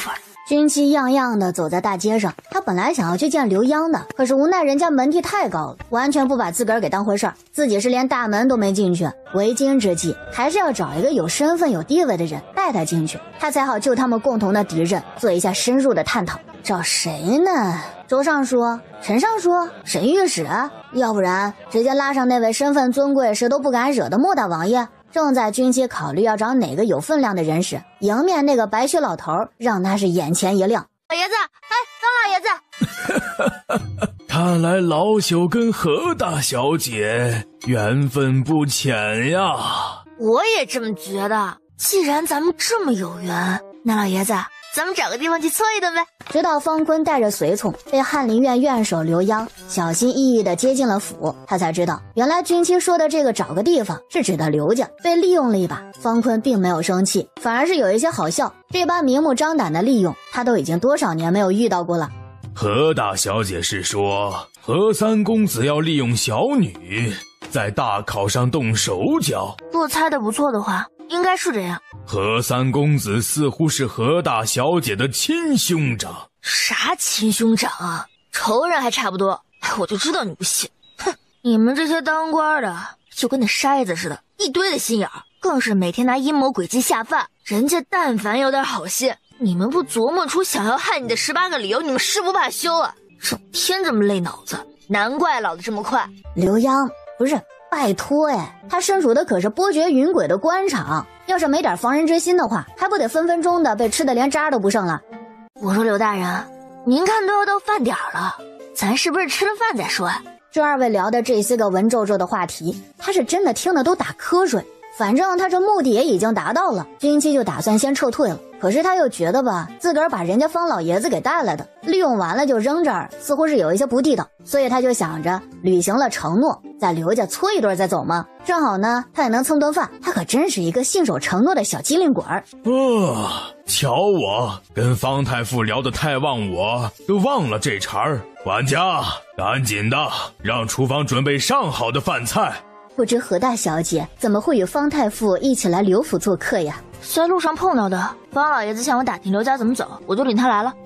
这饭菜可还合何大小姐的胃口啊？我不挑食。听说何大小姐以前连饭都吃不饱。若云不得无礼，也没啥大事儿，刘夫人不必在意。再说刘三小姐说的也是事实，我以前在宋家确实是连饭都吃不饱。你们可不知道何慧莹那个亲娘有多恶毒，正常有点良心的人，把自己的女儿换出去做亲家大小姐，那心里多少会有些愧疚吧。她可倒好啊，恨不得弄死我。你们就说说，像她这种天生的恶人生出来的孩子，那能是什么好人吗？还是咱们皇上眼明心亮，知道何慧莹流着她那个恶毒母亲的血液，肯定也不是啥好鸟。一道旨意就把她贬为了小妾，你们说咱们万岁爷是不是特别英明？末了，君妻还把整治何慧莹的屎盆子给扣到了渊正帝的身上。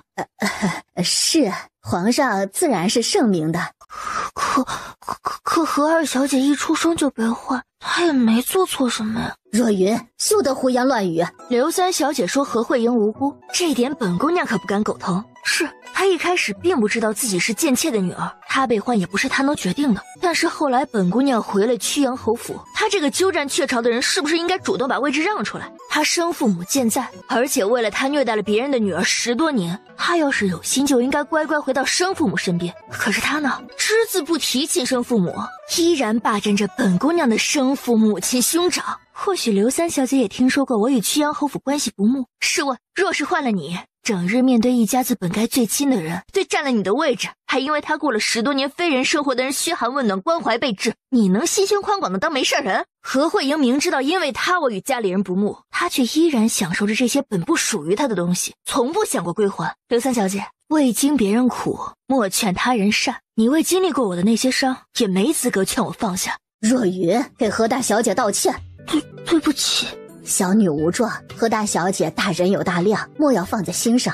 没事儿，这叫什么事儿？我在曲阳侯府，何大少、何二少和何三公子可没刘三小姐这么含蓄。君妻又黑了曲阳侯府3兄弟一把，尤其是何三公子，别看他在外面装的斯文有礼的模样，在府里那就是个败类，见到我就恶言相向。不过他对何慧莹这个冒牌妹妹倒是好的没话说。刘夫人您不知道，我还看到过他半夜进何慧莹的屋子呢，也不知道有什么话白天不能说，非要大晚上的2个人关了灯在屋子里密谈。刘夫人等人都惊呆了，好家伙，大新闻呢！女人嘛就是这样的，事不关己的事儿，她们就喜欢劲爆的。只见刘三小姐晃了晃身子，这不可能！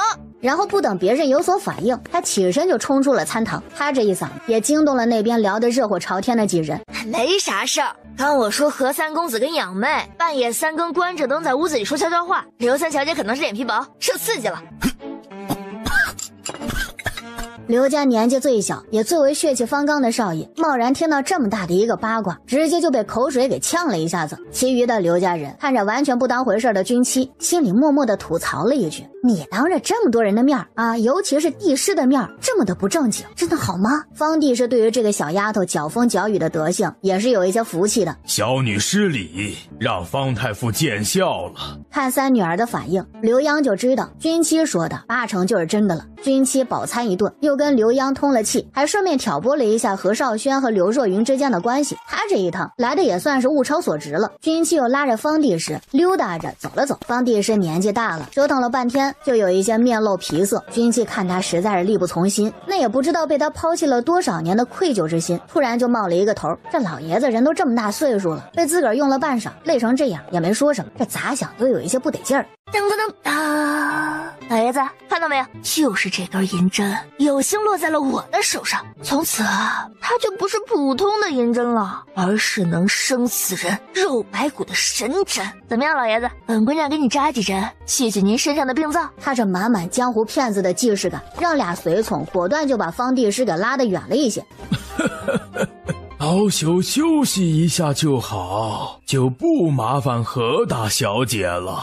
您放心，我扎针保证不疼。君妻知道方坤不相信他，他也没废话，直接上手。俩随从一左一右的挡在了方帝师的面前，并且向君妻伸出的手袭击而去。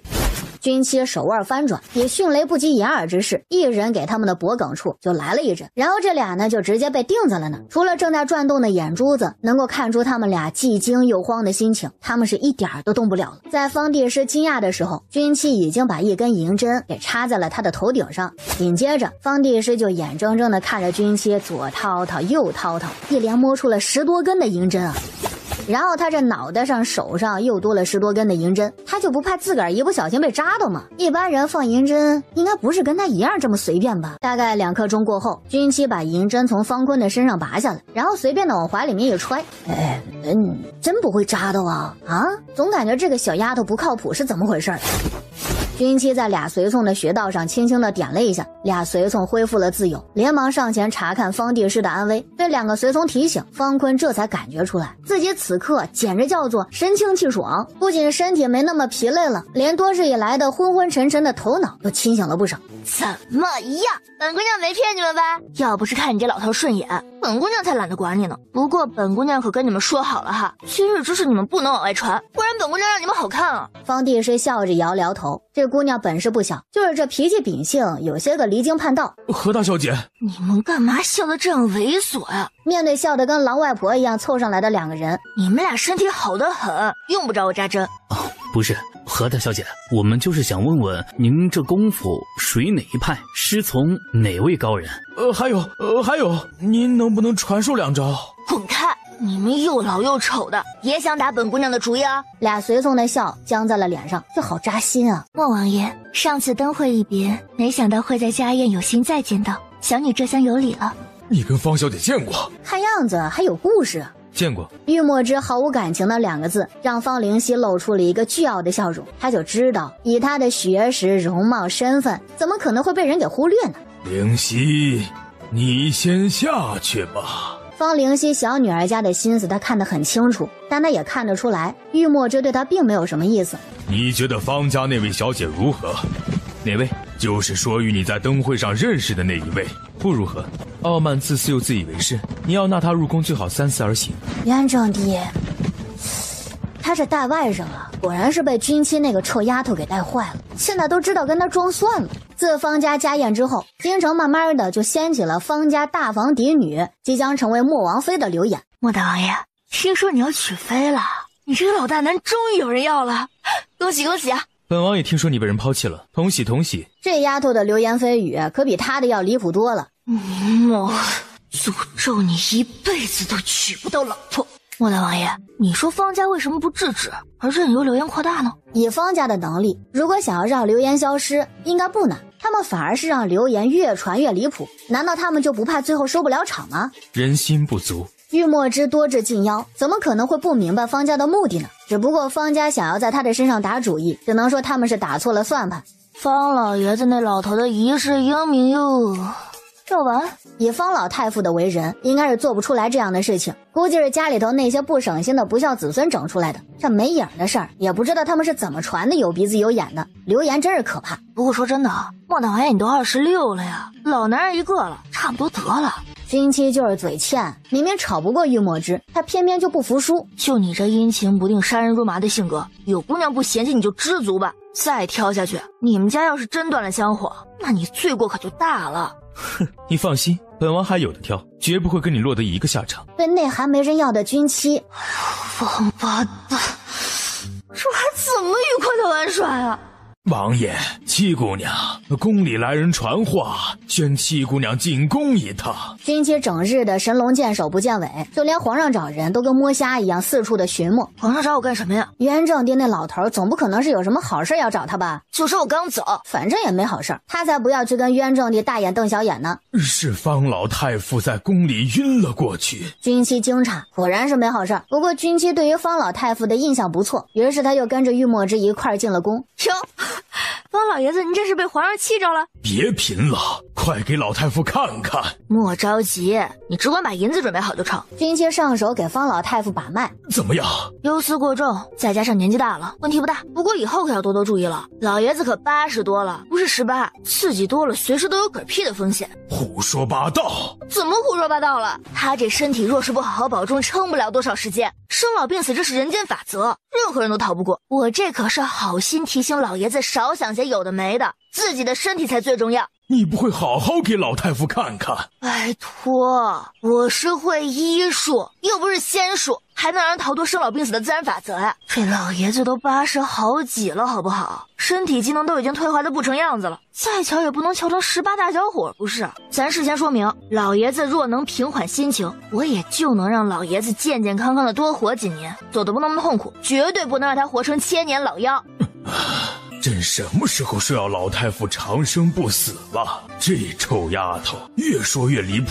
老爷子是因为什么事儿这么忧虑啊？该不会是因为外面关于方家小姐要成为穆王妃的流言吧？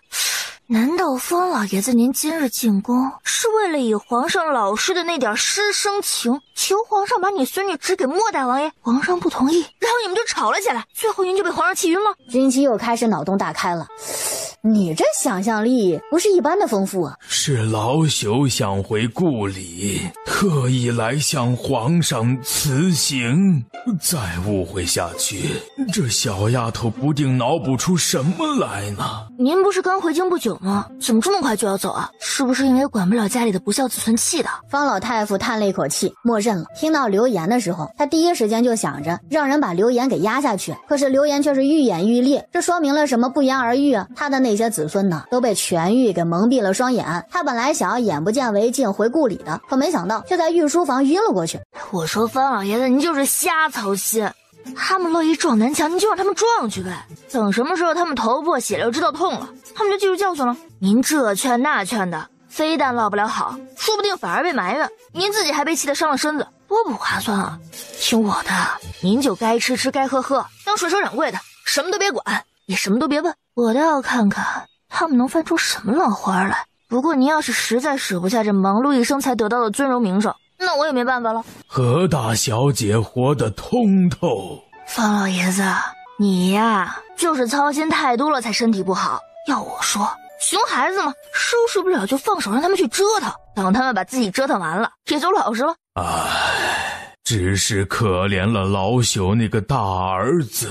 很多的道理其实他都懂，只不过仅靠着大儿子撑起的方家，在他100年之后真的是不会散了吗？你们其实可以把坏事变好事的。愿闻其详。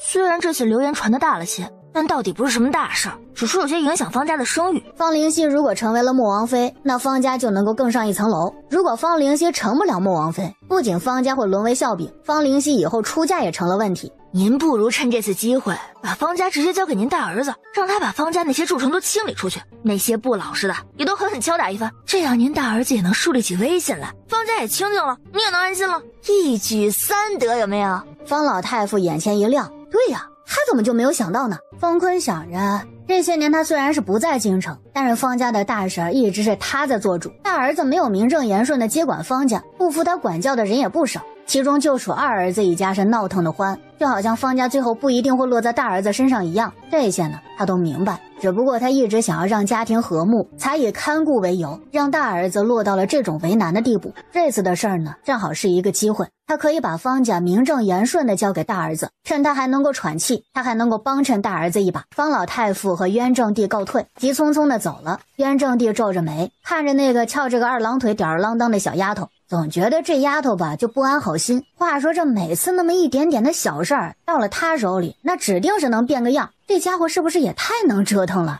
听说你那个三哥在打大考的主意。皇上你也听说了呀？那王八蛋居然想利用人家小姑娘对他的爱慕之心投机取巧，您说他缺不缺德？再说了，大考那可是明令禁止这种行为的，他这是明知故犯，无视大越的律法，不是你老的尊严啊！这种心术不正的人要是当了官，大越还不被他搞臭了呀？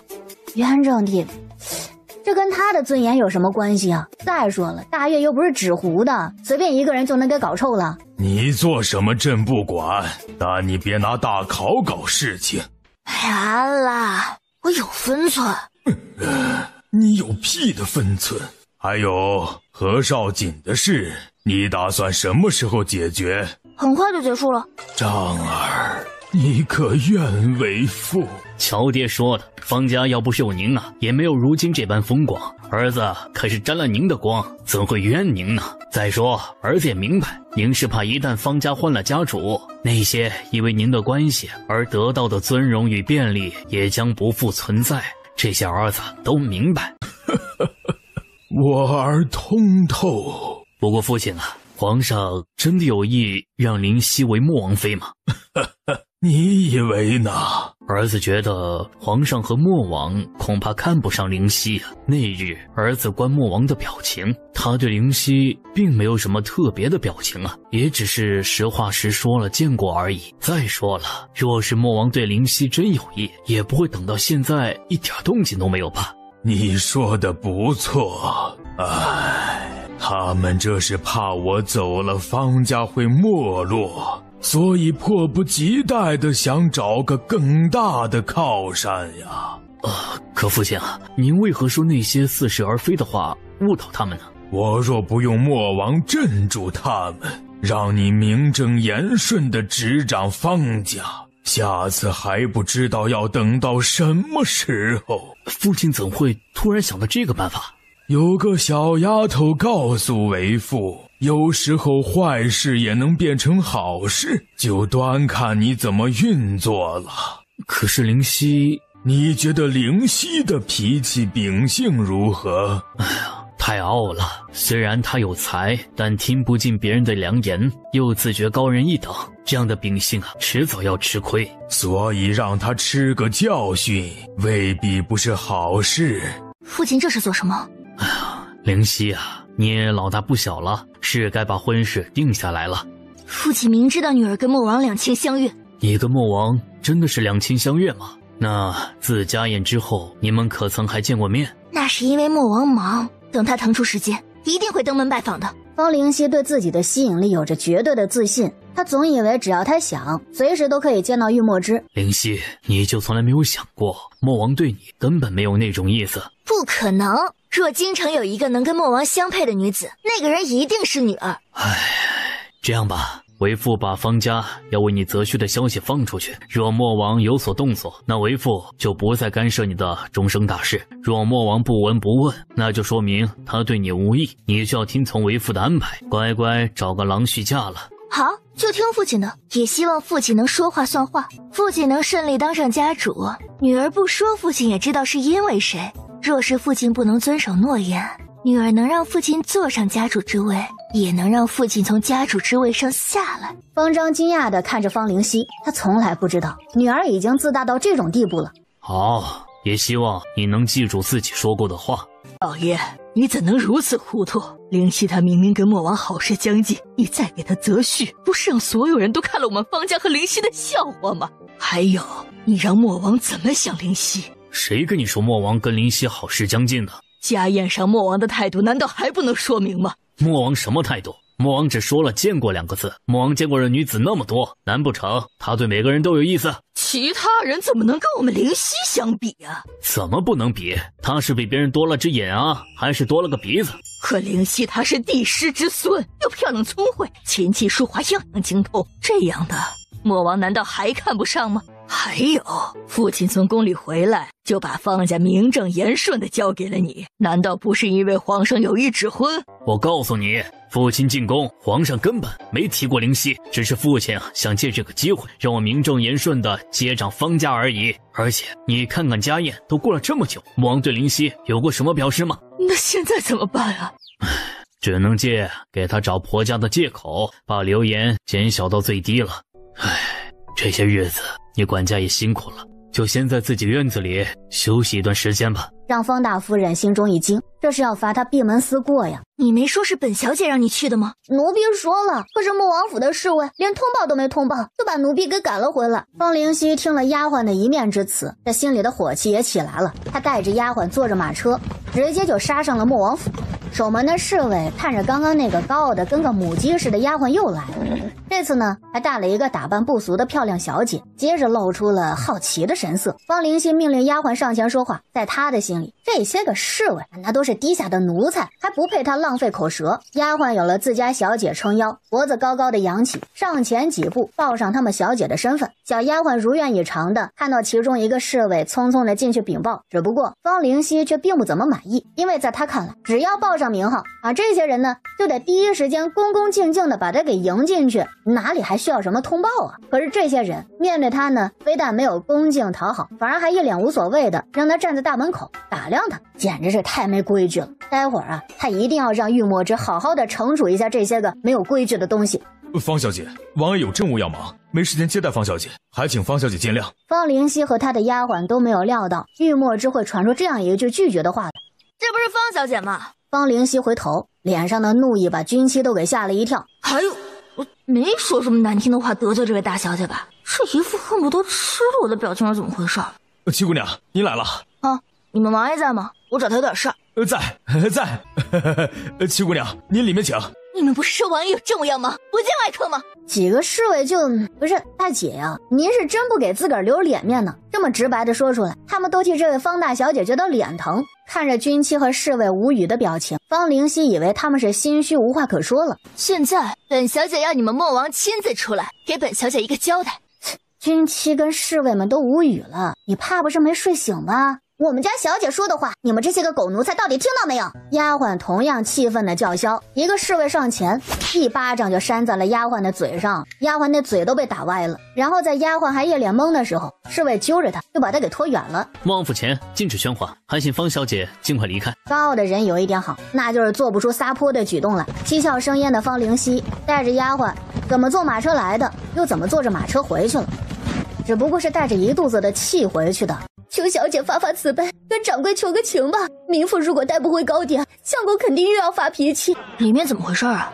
听前面的人说，好像是那个女子的婆婆生了重病，就想吃一口这留香记的糕点，她相公就让她过来买。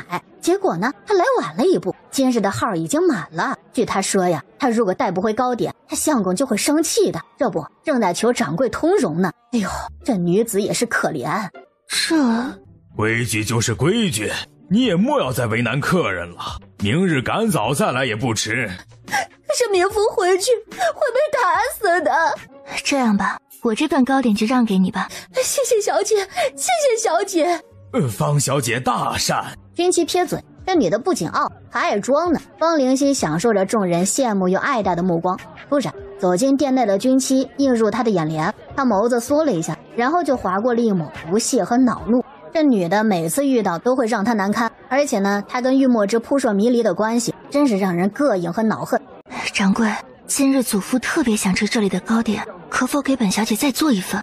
不是小的不想给您行方便，方小姐您也知道，我们这里的食材都是提前准备好的，以前每天只有30份，多一份都没有，因为我们糕点师傅在宫里得过方老太傅的照应，所以自从方老太傅回京，糕点师傅每日都会多准备一份，专门留给方老太傅。可是祖父今日特别想念留香记糕点的味道，所以本小姐才亲自过来一趟。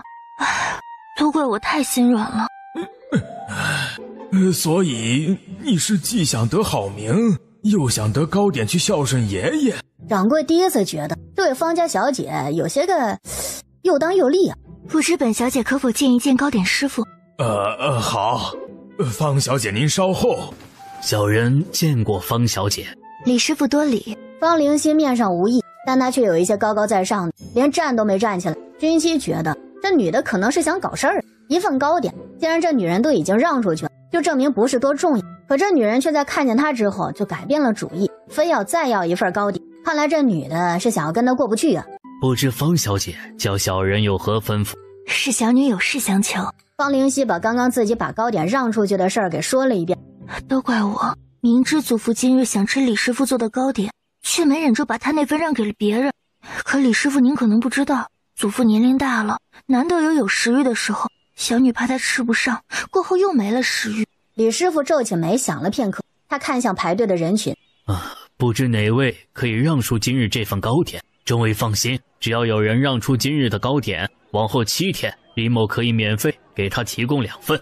李师傅莫要为难这些人了，这些人大都是各高门府邸的奴仆，他们若应下您的请求，回去也没法交差。方灵溪的话立刻就获得了众人的好感，暗叹这位方小姐不仅善良，还非常的善解人意。方灵溪观众人的反应，在心里满意一下，他似是不经意般扫了一遍队伍里的人，然后目光就定在了君妻的身上。君妻从他的眼中看到了挑衅，看来这女的是准备放大招了。果然，只见方灵溪对着君妻轻轻一笑：“本小姐观这位姑娘衣着不似奴仆，不知姑娘这糕点是买给谁的？”“哦，我自己。”“那姑娘可否把你这份糕点让给本小姐？”“可以啊。”就在方灵溪已经想好了君妻拒绝之后的说辞时，君妻可以2个字直接把他这即将出口的话给噎回去了。“你以前可没这么好说话呀，这臭丫头怎么不按套路出牌？”“如此，那就多谢姑娘了。”方灵溪笑得有一些勉强，总感觉自己跟个小丑一样的又唱又跳，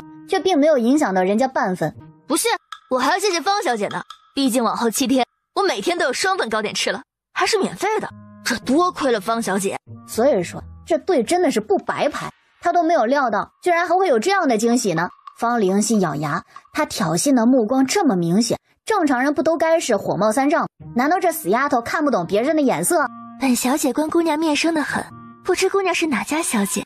今日遇到也算有缘，不知可否跟姑娘交个朋友？”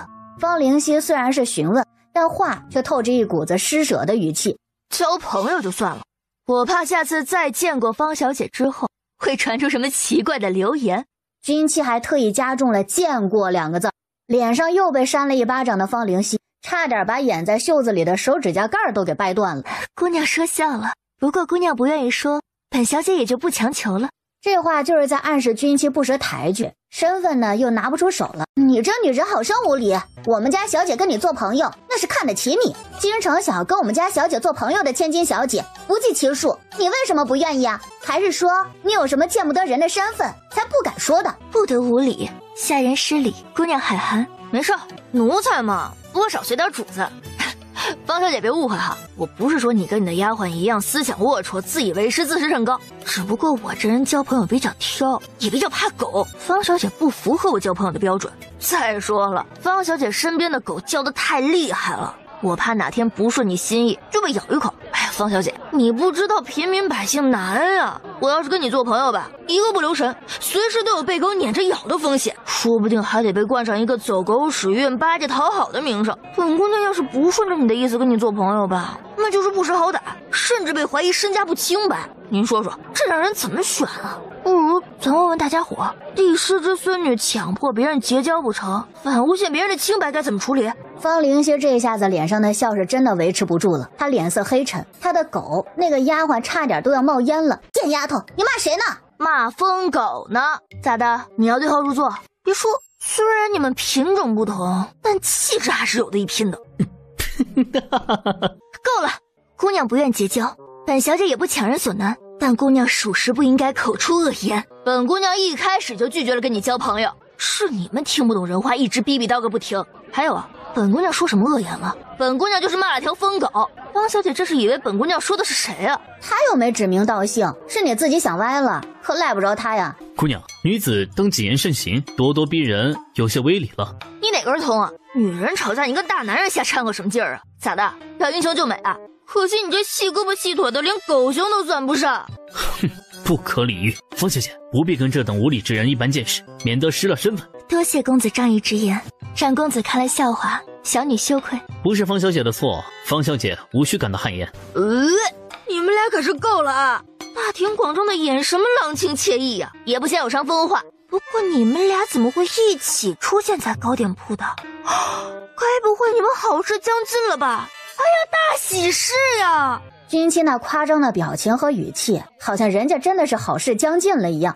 你是哪家公子啊？说出来听听。你跟方小姐成亲的时候，说不定本姑娘还能随份礼呢。好嘛，8字还没有一撇呢，他就把人家的结局给定下了。正巧这个时候，伙计把刚做好的糕点给拿出来，掌柜递给了丫鬟。方灵溪带着丫鬟跟那位公子几乎是落荒而逃。他要是再待下去，指不定君妻这臭丫头怎么败坏他的名声呢。不过方灵溪在走之前呢，还是不甘心的又整了一出陷害的戏码。他走在前面，给丫鬟打了一个手势，提这个糕点跟在后面的丫鬟见到自家小姐的暗示，在路过军妻身边的时候，丫鬟想要故意的碰撞军妻。与此同时，方灵溪放慢了速度，故意挡住了别人的视线。丫鬟本来是想借着军妻伸手的空档，装作被他推倒，然后再趁机把糕点丢在地上，让军妻吃个哑巴亏的同时，还能让他赔偿。可他低估了军妻的灵活程度。军妻见着主仆俩临走了都不消停，于是在闪身的时候找准了丫鬟的穴道，快速出手，啊的一声惊叫。在人们看过来的时候，方灵溪已经被丫鬟给扑倒在地了。不仅如此，那糕点还正好就砸在了方灵溪的后脑勺上。见到方灵溪主仆这狼狈的一幕，众人突然就觉得莫名的有一些好笑。小姐！啪的一巴直接就落在了丫鬟的脸上。大庭广众之下，方灵溪很少有如此失态的时候，可是他丢了这么大的人，怎么可能忍得住呢？响亮的巴掌让在场的人对于这位表面上善解人意的方家小姐有了一个新的认识。小姐，奴婢不是故意的，都是这个臭丫头推的奴婢，奴婢才控制不住撞上了小姐。这位姑娘，你不该解释一下吗？解释什么？解释你的丫鬟犯了错，怕被你责罚完本姑娘身上扣屎盆子。她说是本姑娘推的，谁看见了？再说你们都要走了，本姑娘有什么理由这么做呀？军妻那眼里明晃晃的，我就是故意的，你又能拿我怎么着啊？这眼神上，方灵溪差点没一口老血喷出来。我们走。方灵溪知道再争辩下去只会对自己不利，于是咬牙切齿的一甩衣袖，转身离去。切，什么玩意儿啊！真给他爷爷丢人！众人无语，这姑娘真是不好惹呀。就是他偷了我们家小姐的金钗。我去，这一而再再而三的当他没脾气是不是？跟我们走一趟。走就走呗，你们前面带路就行。他又不是领路的，总觉得这小丫头不太好对付。孟大人好。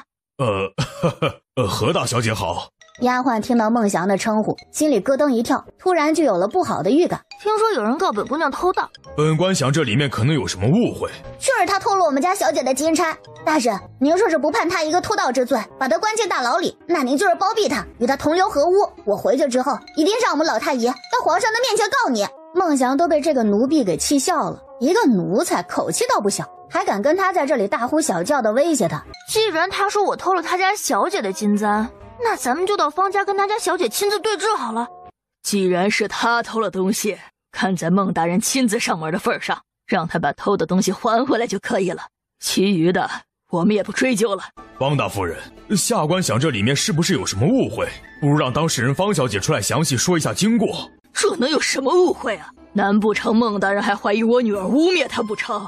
不，这可说不定。你女儿又不是没干过这种信口开河、慢词滑说还倒打一耙的事儿。胡言乱语，小小年纪这般口无遮拦，信口开河，怪不得曲阳侯夫妇如此厌恶你。你还是操心操心你自己的女儿吧，她倒是得你们喜欢，可就是没脸没皮啊。人家莫大王爷只说了见过2个字，也不知道你们是咋脑补的，居然就传出了他与莫大王爷情投意合的传闻。哎呦妈呀，我活这么大第一次知道，见过一次就是情投意合了。后来得知人家莫大王爷对他根本没意思，他又传出莫王逼迫他不愿的流言来，为了挽回颜面，愣生生的把恶人的屎盆子扣到人家莫大王爷头上。我的个妈呀，你们也太能整了，是个人都得甘拜下风。你信口雌黄！我家灵溪那是京城有名的才女，容貌上乘，知书达理，还是帝室之孙，莫王怎么可能看不上她？方大夫人越是大声，就越说明她心虚。孟祥断案多年，见过的形形色色的人不知凡几，对于方大夫人这样虚张声势的举动还是看得出来的。所以真是方家自导自演了外面的那些流言。我信口雌黄？你女儿为什么针对本姑娘啊？还不是因为她到莫王府求见莫王，结果被侍卫轰走了，正巧这一幕被本姑娘瞧了个正着，她自觉被本姑娘看了笑话，失了颜面。今日见到本姑娘就一个劲儿的使坏，想找回场子，一计不成又来一计，这种跌份的事儿，她是真不嫌给她祖父丢人呢。你赶紧的，别浪费本姑娘的时间，让你那个跟个花孔雀一样到处开屏的女儿出来说清楚，人证物证都没有，她居然红口白牙的就想污蔑本姑娘。我看他是想用方家女这个身份挑战一下大约的律法吧。孟祥摸了摸鼻子，莫名的有一些解气。这个方大夫人一见面就高高在上，没给他一个好脸色。他虽然官职不如方丈高，但也没有理由让他看他一个方家内宅女子的冷脸的道理。来人，给本夫人把这个刁蛮的女人拿下！张嘴！慢着，方大夫人，容下官提醒您，何大小姐是一品曲阳侯家的嫡女。论品阶，曲阳侯比方张大人可是要大的。您这样无故责打一品公侯家的嫡女，对他动用私刑，可是有违律法的。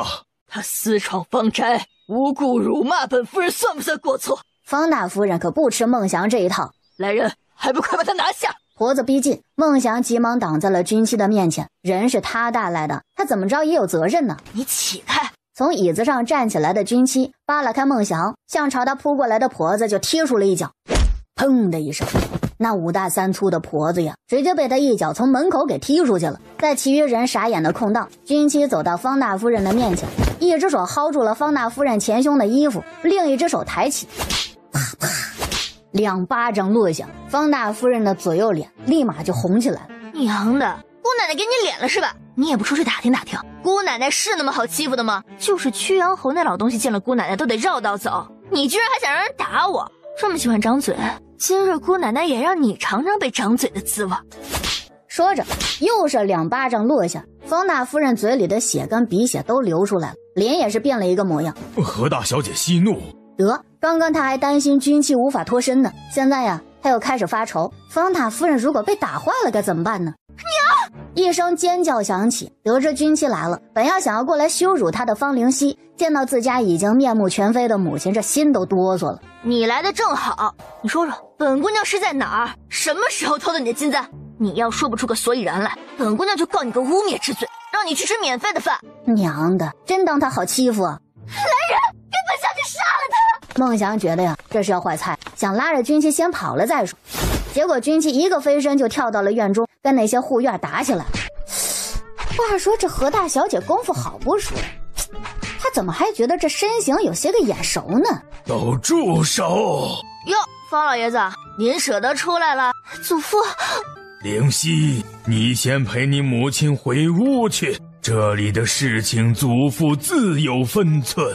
孟祥给方老太傅讲述了事情的经过，方老太傅自然是相信军妻的，但他也有一些不敢相信自家的孙女儿居然会做出栽赃陷害、颠倒黑白这种没有格局的小人行径。于是呢，他招来了方灵溪的贴身丫鬟询问，在一番拷问之下，2丫鬟顶不住的全招了，包括给玉墨之送信，后来亲自登门被军妻撞见的那丢人的一幕。后来方灵溪为了保住名声而制造的流言，也都是这2丫鬟找人办的。子虚乌有的偷盗，那也是方灵溪打算用方家的权势逼迫军妻认罪坐牢的一个借口。方太傅心很累啊，他不明白自个儿的儿媳孙女儿怎么会变成如今这般模样。方老太傅亲自给军妻道了歉，并且做出了补偿。军妻见这老头也不容易啊，也就没有再接着闹腾。出了方家，孟祥看着眼前的小姑娘有一些懵，把方大夫人打得面目全非，又把方家闹了一个鸡犬不宁，最后呢还得了方老太傅的赔礼道歉，这走向都有点超出他的认知了。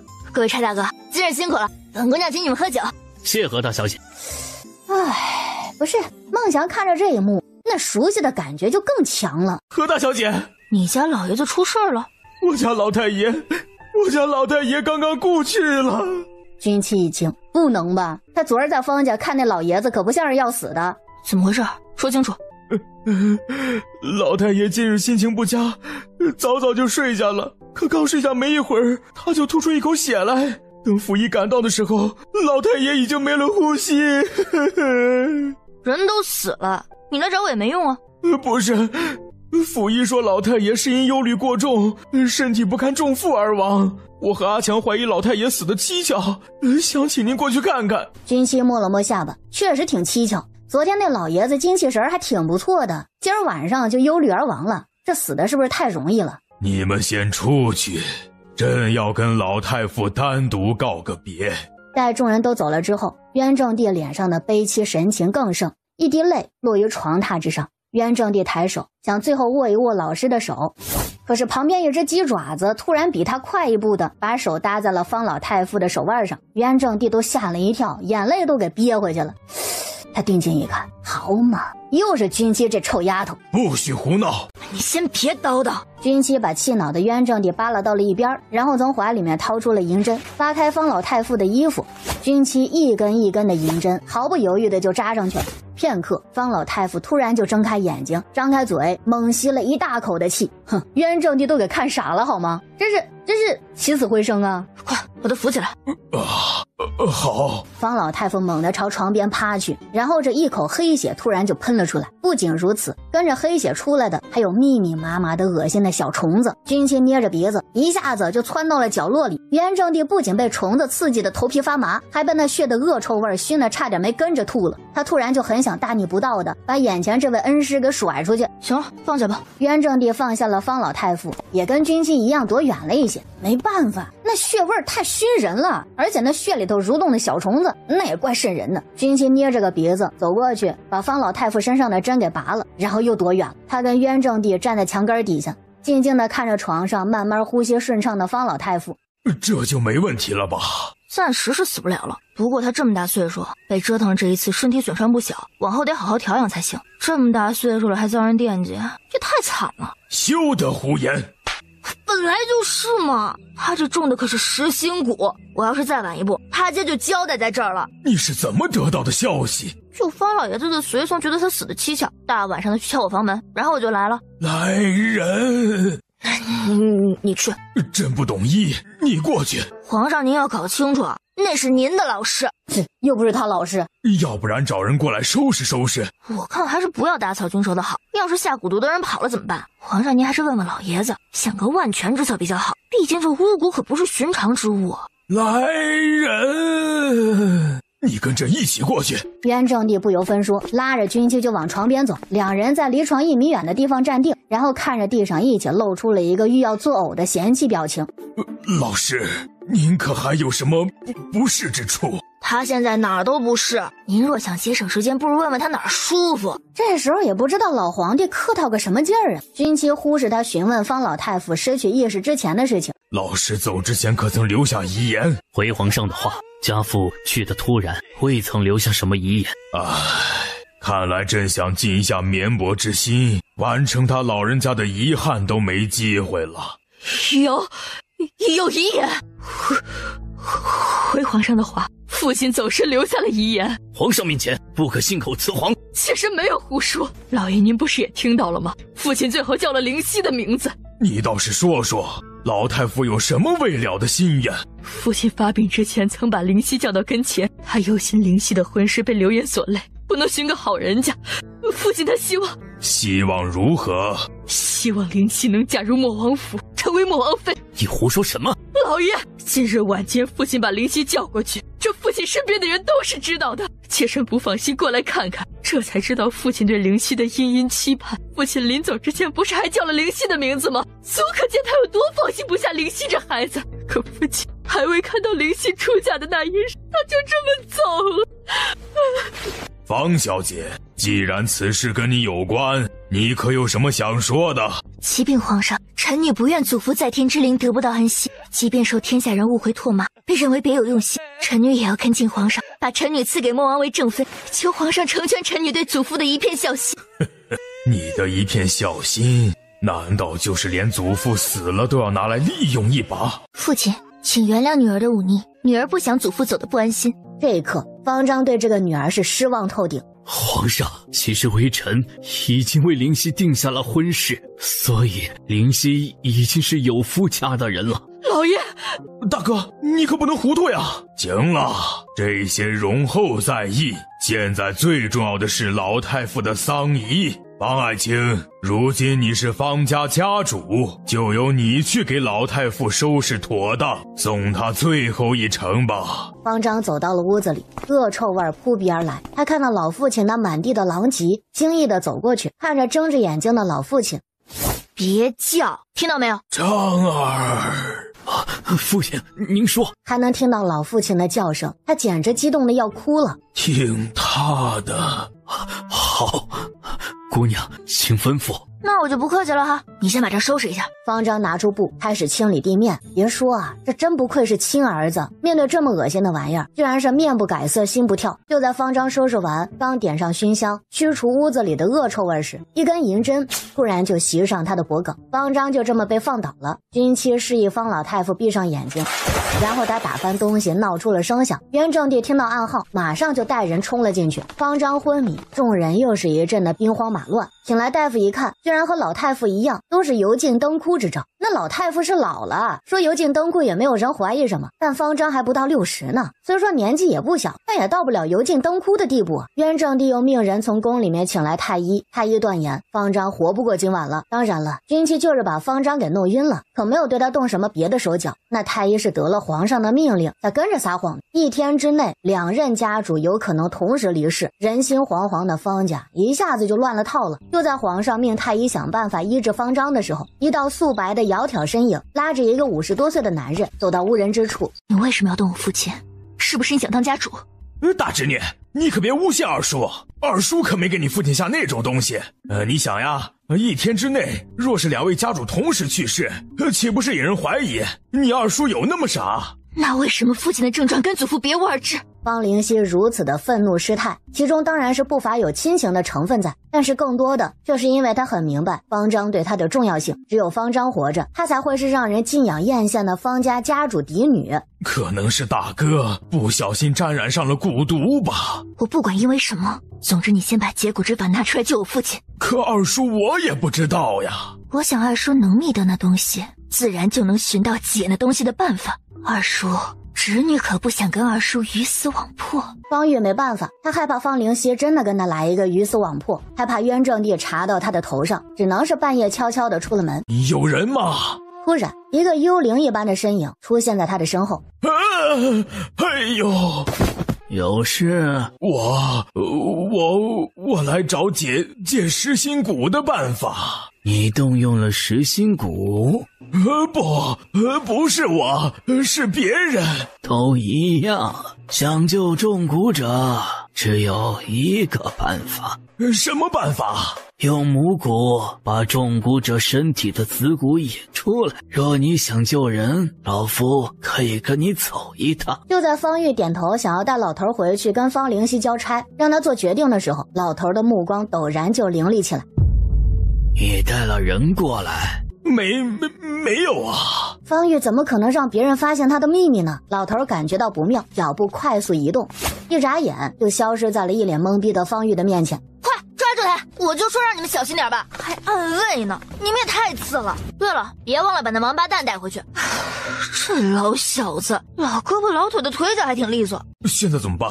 放心，有姑奶奶在，那老小子就是打个洞我都能把他揪出来。林七摸出了自己的铜钱，往空中一抛，铜钱立于了半空之中，咬破手指，一滴血缓缓升起，飘到了铜钱上，血融入了铜钱，铜钱立刻变得通红，铜钱飞出。林七招呼着暗卫，追着铜钱就快速地冲了出去。爹，儿子知错了，爹您就饶了儿子这一次吧。爹您放心，从今天开始，我一定洗心革面，重新做人，我绝不会再跟大哥争什么了。爹，您饶了我吧。大哥，这一切都是灵犀让我干的，我也是迫不得已。看在这么多年的兄弟情分上，你饶了我吧。说，那印度的东西是从哪来的？你们又是如何勾结谋害的父亲？方玉也不敢再有所隐瞒，一五一十的把如何得到的食心蛊，如何和方灵溪合谋的事儿给说了出来。方大夫人知道自己的下场已经注定了，可是她还是抱着侥幸的心理，痛哭流涕的求方老太傅和方丈饶过方灵溪，说方大夫人是个好母亲吧，他又把方灵溪给教导的傲慢自私又狠辣，说她不是一个好母亲吧。方灵溪在才能方面确实非常的出色，这就说明方大夫人也是用了很大的心血的，只能说方大夫人爱女儿，这并不是一个合格的母亲。方大夫人见方老太傅和方丈不松口，于是一咬牙，狠狠地朝墙上撞去。毕竟是结发了几10年的夫妻，方丈自是无法无动于衷的。他抱着方大夫人湿了眼眶。方大夫人趁着方丈心软之际，提出了饶方灵犀一命的要求。方丈没办法说出拒绝的话，但是也没有办法当着老父亲的面就这么饶过想要杀他的凶手。就在方丈万分纠结为难的时候，还是方老太傅发了话，说可以放方灵犀一条生路。方大夫人就这样放心的闭上了眼睛。最爱她的母亲就这样死在了自己的面前。方灵犀崩溃的抱着母亲放声大哭。我回来啦。咋了？你抓的人呢？哦，快把那老头子带进来。暗卫拖着一个被断了双腿的老头进了屋子。你是何人？为何要谋害老太傅？方大夫，你可还记得满门被流放的孙家？你是孙涛？怎么样？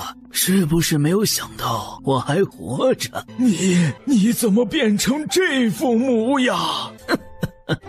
只可惜我牺牲了这么多，变成这样人不人鬼不鬼的模样，依然没能杀了你。怎么样？被最亲的人背叛是什么滋味啊？是不是痛彻心扉，生不如死啊？喂，他是谁啊？跟方老爷子是什么恩怨啊？是不是方老爷子做过什么缺德事儿，人家来寻仇了？哎呦，我的姑奶奶，您就别跟着添乱了。你不说我可问你主子了。尼玛，这祖宗简直就是块滚刀肉啊！方老太傅已故的夫人姓孙，而孙涛正是方老夫人娘家的侄子。当年孙家被人举报搜刮民脂民膏、暴力敛财，是方老太傅亲自指证的他们。靠，方老爷子这是大义灭亲啊！你说方老爷子不会是为了给自己争个无私的名声，或是为向皇上表忠心才这么做的吧？巧了，当年孙家的人也是这么认为的，所以您这脑回路咋跟毫无底线四处敛财的孙家人一个样啊？孙涛，你可知当年朕本来是打算把你们孙家满门抄斩的，是老太傅跪在朕的御书房，用先帝赐给他的免死金牌保住了你们孙家一族的性命。还有流放之地苦寒，也是老太傅每年派人托人送银子、送东西照顾你们，不然你以为你们孙家为什么在那苦寒之地也生活的那般平静？沽名钓誉，冥顽不灵！哼！来人，把他押入天牢，待查明他的事再做处置。这个孙涛是如何习得巫蛊之术的，还得查清楚。方家也全了方大夫人的体面，最终是以突发心疾为由，把他给风光大葬了。而方灵犀则对外以伤心过度，决定为母剃度出家为由，被送到了寺庙里。至于方玉，则是被渊正帝给关了起来。方家叔嫂不可能一起死，这会引起太多的揣测和不必要的麻烦，因此渊正帝需要等上一段时间，然后找一个处死他的理由。皇上，门突然被推开，吓了渊正帝一跳。哟，莫大王爷也在啊？你怎么进来的？这翻墙，虽然这宫墙是高了点，但想挡着我还是有点困难的。为什么不让人通报？他这是把皇宫大内给当成他家了吗？通报来通报去的怪麻烦的，我自己进来大家都省事儿。渊正帝就纳了闷了，你说这玩意儿他是麻烦不麻烦的问题吗？渊正帝看着他那一点规矩不守，还不把他这个帝王放在眼里的德行，气得心口都疼。说吧，这次又有什么事？就想向您借俩人去镇一下场子，各用几个人啊？你这能耐，你还用得着别人来镇场子？谁这么大本事啊？居然能够让你这么郑重其事的整啊？不是，这玩意儿也不是重点啊，重点是这死丫头把他这个帝王当什么了？说要人就要人啊，还是因为你那么点私人小恩怨，用他身边的人，你脸咋那么大呢？皇上放心，我就这俩人，过了晌午就还你。作为交换，我给您整个强身健体的方子如何？渊正帝心动了。说实话，在年轻的时候吧，是真不觉得，但随着这年纪的增长，他是越发的力不从心了。生老病死，这是不可避免的，他也无力改变。但现在有一个机会可以强健他的身体，那他当然是愿意的很了。长安，你随他走一趟。长安的分量够足了吧？渊正帝心说，这下子这丫头应该对他的身体能够尽量的多尽一点心了吧。军妻带着长安蹦蹦跳跳的就走了，玉墨之趁机告退，没待渊正帝同意，玉墨之就紧随着军妻后面出了暖阁了。莫大王爷，皇上命您把画卷带回去仔细挑一挑，待您从这2位小姐里选出正侧妃，皇上就下旨为您赐婚。哎妈，皇上这是急了呀！本王自有定夺，容后自会向皇上说明。然后就拎着八卦之心熊熊燃烧的军旗走了。莫大王爷，皇上给你选的哪家小姐啊？还一下子就挑了俩，说说呗，感想如何？要成亲了，有没有很激动？到了宫门外，玉墨之丢下了800个没完的军旗，上了莫王府的马车，扬长而去。只不过走之前呢，玉墨之深深地看了军旗一眼。那幽深的眼眸让军旗都莫名的打了一个寒战，总有一种被大灰狼给盯上的感觉。何大小姐，长安的叫声让军旗回了神，军旗吩咐了长安几句，然后就一路回了曲阳侯府，而长安呢，则领着一小队御林军，直接就杀到了宋家。哟，都吃上了，来人，给本小姐上副碗筷。何姨娘难得来做客，作为主人，本小姐怎么能不作陪？刚离老远都能听到你们的欢声笑语，怎么本小姐一来？你们就不说了？莫不是你们对本小姐有什么意见？怎么会呢？适才我们就是聊些家常，这不是很久没看到二妹妹了吗？大家都高兴了些。本小姐还以为你们会为了家族的声誉，把这个被皇上厌弃的跟她亲生母亲一样的贱妾扫地出门呢。没想到你们这么重情啊！看来以前是本小姐误会你们了，你们也不是那么狼心狗肺唯利是图嘛。何大小姐，慧莹现在是本皇子的妻子，说起来大家都是一家人，有她在本皇子身边，对你呢只会有好处，你们何不摒弃前嫌，互相帮助呢？切，六皇子，你是不是忘了皇室的规矩了？你的妻子可是六皇子妃，现在你却公然称一个贱妾为妻子，你这是想宠妾灭妻吗？再说，本小姐可不贱啊，没有跟个贱妾互帮互助的习惯。萧景烨脸上的虚假的笑容也卸了下来，同时呢，他也对何慧莹多了一些厌恶，不是清白之身，还怀了哥哥的孽种，这也就算了，还因为他都不知道受了多少的羞辱。何大小姐，不管怎么说，我现在是六皇子的女人，还怀有龙子皇孙，不看僧面看佛面，大家相安无事不是很好？你何必如此咄咄逼人？龙子皇孙，所以你个贱妾就是仗着肚子在跟本小姐这个曲阳侯府的大小姐大呼小叫，还没生呢就被你这么利用，这孩子也是可怜呀。不过说真的，你跟六皇子什么时候勾搭上的？怎么突然就有了身孕呢？要是这孩子知道自己的母亲是个未婚先孕的浪荡货，会不会羞愧的直接胎死腹中？大胆！你胆敢诅咒皇家子嗣，我看你真是欠管教了。你这么激动做什么呀？不知道的还以为诅咒的是你的孩子呢。何少锦夫妻和萧景烨都是眼中翻涌出无尽的怒火，当然罗浅韵是被戳中了没孩子的痛处，而何少锦和萧景烨则是被揭了秘密的心虚和恼怒。七姑娘有事？军旗看着笑得跟黄鼠狼似的刘管家，总觉得他是不安好心。王爷找您有点事儿。什么事啊？这老奴也不知。刘忠笑的依旧是有些个猥琐，你这可不像是不知道啊，知道却不说，不安好心那是实锤了。军旗退了一步，摸了摸自己的钱袋子。我告诉你啊，当初招财可是你们主动要求留下的，伙食费住宿费你们不能狮子大开口。刘忠脸上的笑差点都没维持住，这姑奶奶咋就不能正常点呢？跟招财无关。瞧，还说不知道？你不知道怎么知道跟招财无关啊？刘忠就觉得吧，跟这姑奶奶说话那真的是3步一个坑，5步一个雷，不知道什么时候就被套了话了。七姑娘，王爷找您可是有天大的好事儿。哼，这话你糊弄3岁小孩子还行。最后啊，军旗还是跟着刘忠去了书房。你说你要娶我做莫王妃？军旗不确定的再次询问对面那个面无表情说到娶老婆也毫无欢喜之感的男人。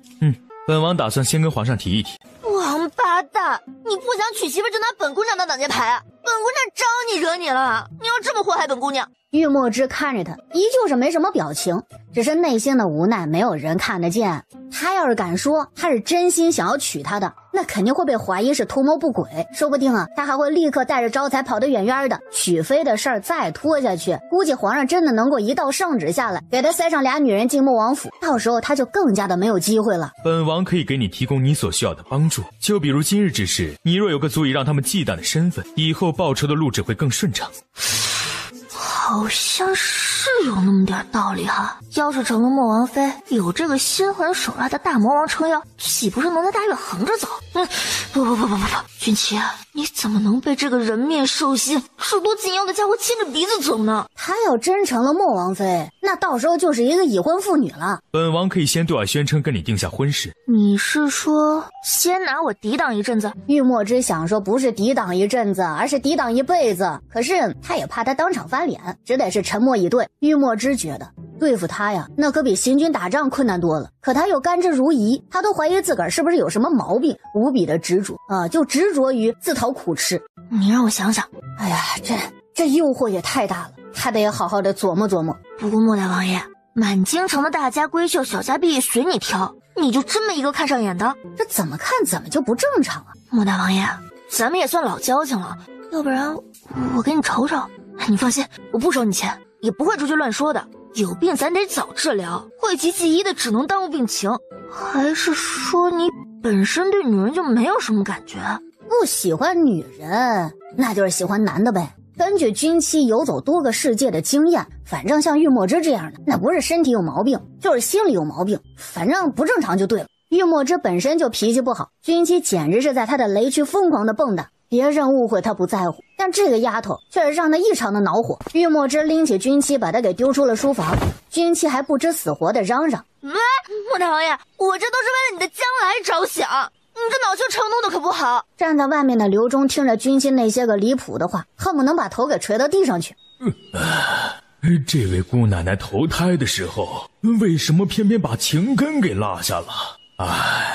现在吃苦受罪的变成了王爷，这可咋整？喂，你说皇上待会儿会不会又惊又气的昏过去啊？元正帝本来就不待见他，要知道他亲爱的大外甥要娶她，着急上火那肯定是免不了的。君妻左思右想的，还是决定跟玉墨之做这个交易。别的不说吧，就脱离曲阳侯府这一点，玉墨之就能够轻而易举的帮他办到。更何况就是顶个名儿，那以后就能在京城里为非作歹，那个横着走啊，这怎么算都是他占了便宜啊。不是还有你？你这么淡定的说出这种话，到底有没有良心？你舅舅真是白疼你了。当元正帝得知他们的来意时，震惊的手里的茶杯都落到地上了，他都依然保持着端着茶杯的动作没动弹。皇上，您可要挺住。虽然我也不想跟您相看两相厌，被您在背叛上压一头，但是谁让我这个人太优秀了呢？您大外甥慧眼识珠，死活要娶我，不然他就一辈子不娶。你也知道，我这个人最乐于助人了，让我眼睁睁的看着一个人打一辈子光棍，那我也于心不忍呢。不行，朕不同意。好家伙，这要成了他外甥媳妇儿，他还不得短命啊！墨之，你再好好想想。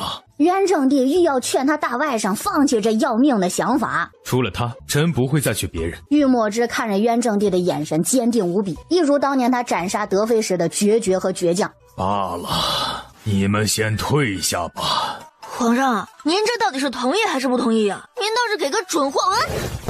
他话还没说完呢，又被玉墨之抓住衣领给拎走了。王八蛋！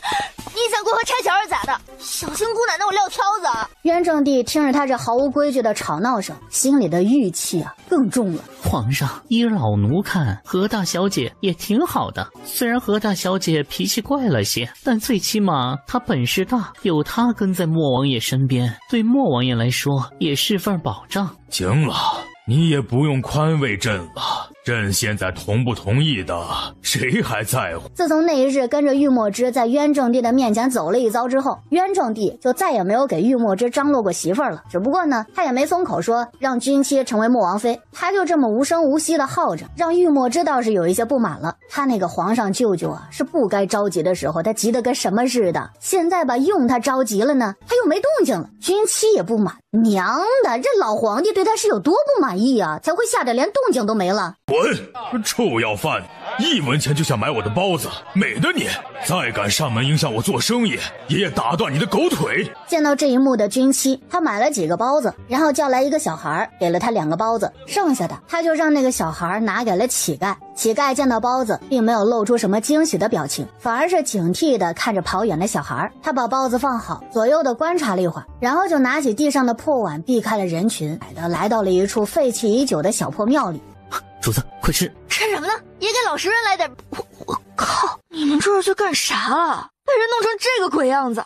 何大小姐，南大财主，何大小姐，求您救救主子吧！这不是说话的地儿，你先扶着他跟我走。看到昔日那个温润如玉的奸商变成了这个样子，君妻心里面也不是个滋味。把他脸上的布拆开，我看看。很快的，一张没有脸皮的、已经画出了脓水的恶心面庞出现在众人的面前。南景年的四肢被废，面目全非。君妻虽然能治，但却是要费些时间的。给南景年施了一次针，又让人熬了药，忙活的君妻总算是告一段落了。说说吧，你们是挖了人家的坟呢，还是偷了人家的媳妇儿？怎么弄成这副惨德行？是二少爷，二少爷也不是用了什么妖法，把主子的面皮给换到他的脸上。换脸皮？莫不是柳燕？你们身边有没有什么奇怪的人出现啊？南星想了想，然后摇了摇头。那有什么人突然变得奇怪了没有？对了，表小姐有些奇怪，她的琴技本来挺一般的，但不知道为什么这段时间突飞猛进。小的虽不懂琴，但每次听她弹的琴，小的就控制不住心生欢喜。可主子说表小姐的琴音能迷人心智，让我们小心点。君妻基本确定南星口中的妖女就是柳燕。不过我很好奇，你家二少爷既然已经顶替了你主子，他直接杀了你主子绝了后患，岂不是更好？是因为家主印信二少爷还没拿到。你们怎么逃出来的？南家在里海城，你们又为什么会流落到京城呢？当初二少爷换了主子的脸，二少爷想从主子亲信身上得到印信的下落，因此也没动我们。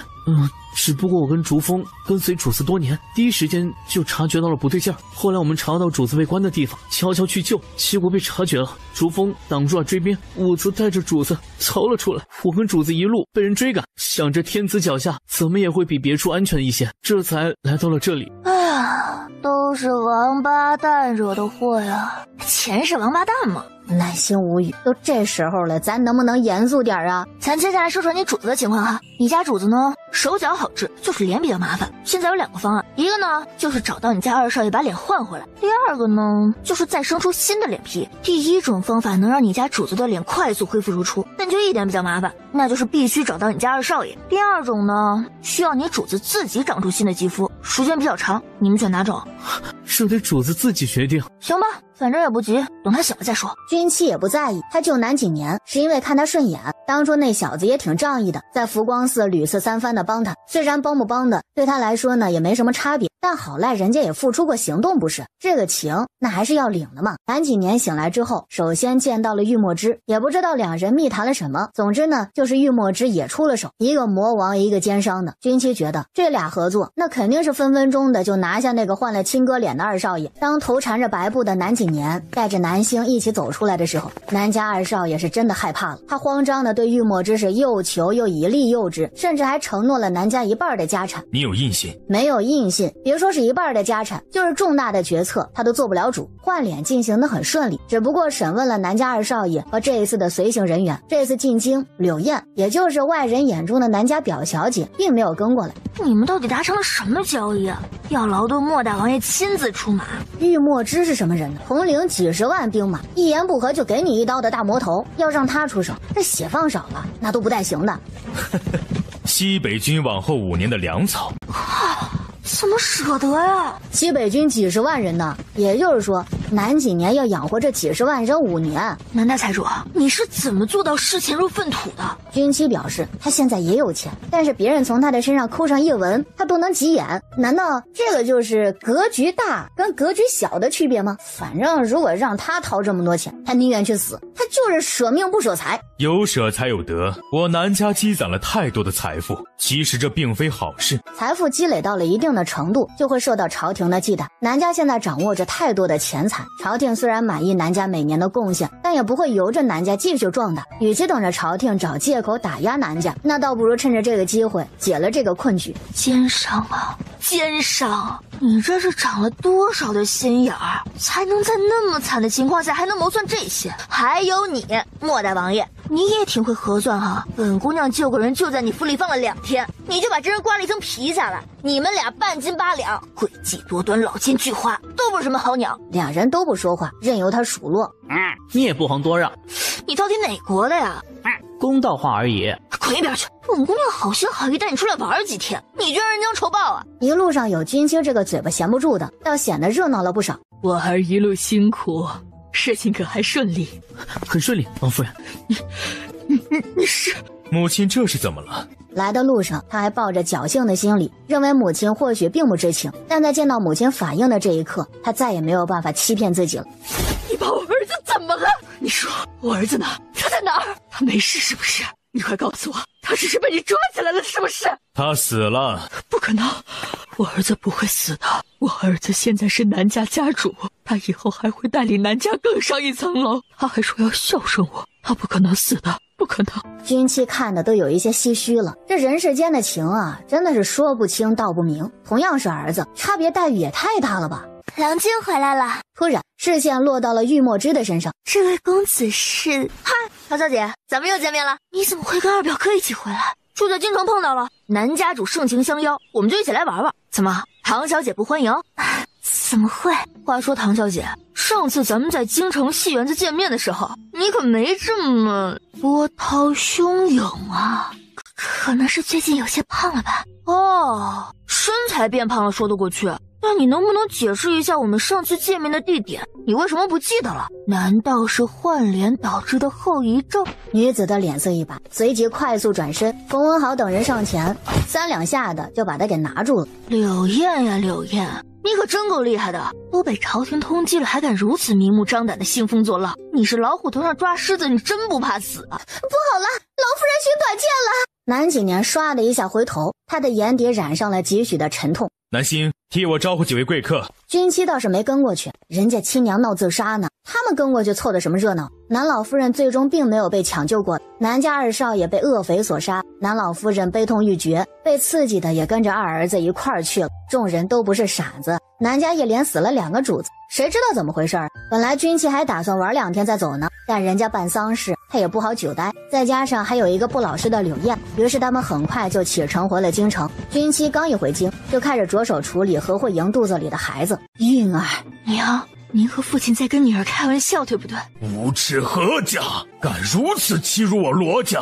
我罗家跟他们势不两立。本来何少锦废了的事情，已经让他对何少锦心灰意冷，现在却有人告诉他，何慧莹肚子里的孩子是何少锦的，而且呢，他还得为了这个野种投靠不被皇上待见的六皇子。马上找个借口和离。这事儿牵扯到了皇子，不宜声张，和离是最稳妥的摆脱何少锦的办法。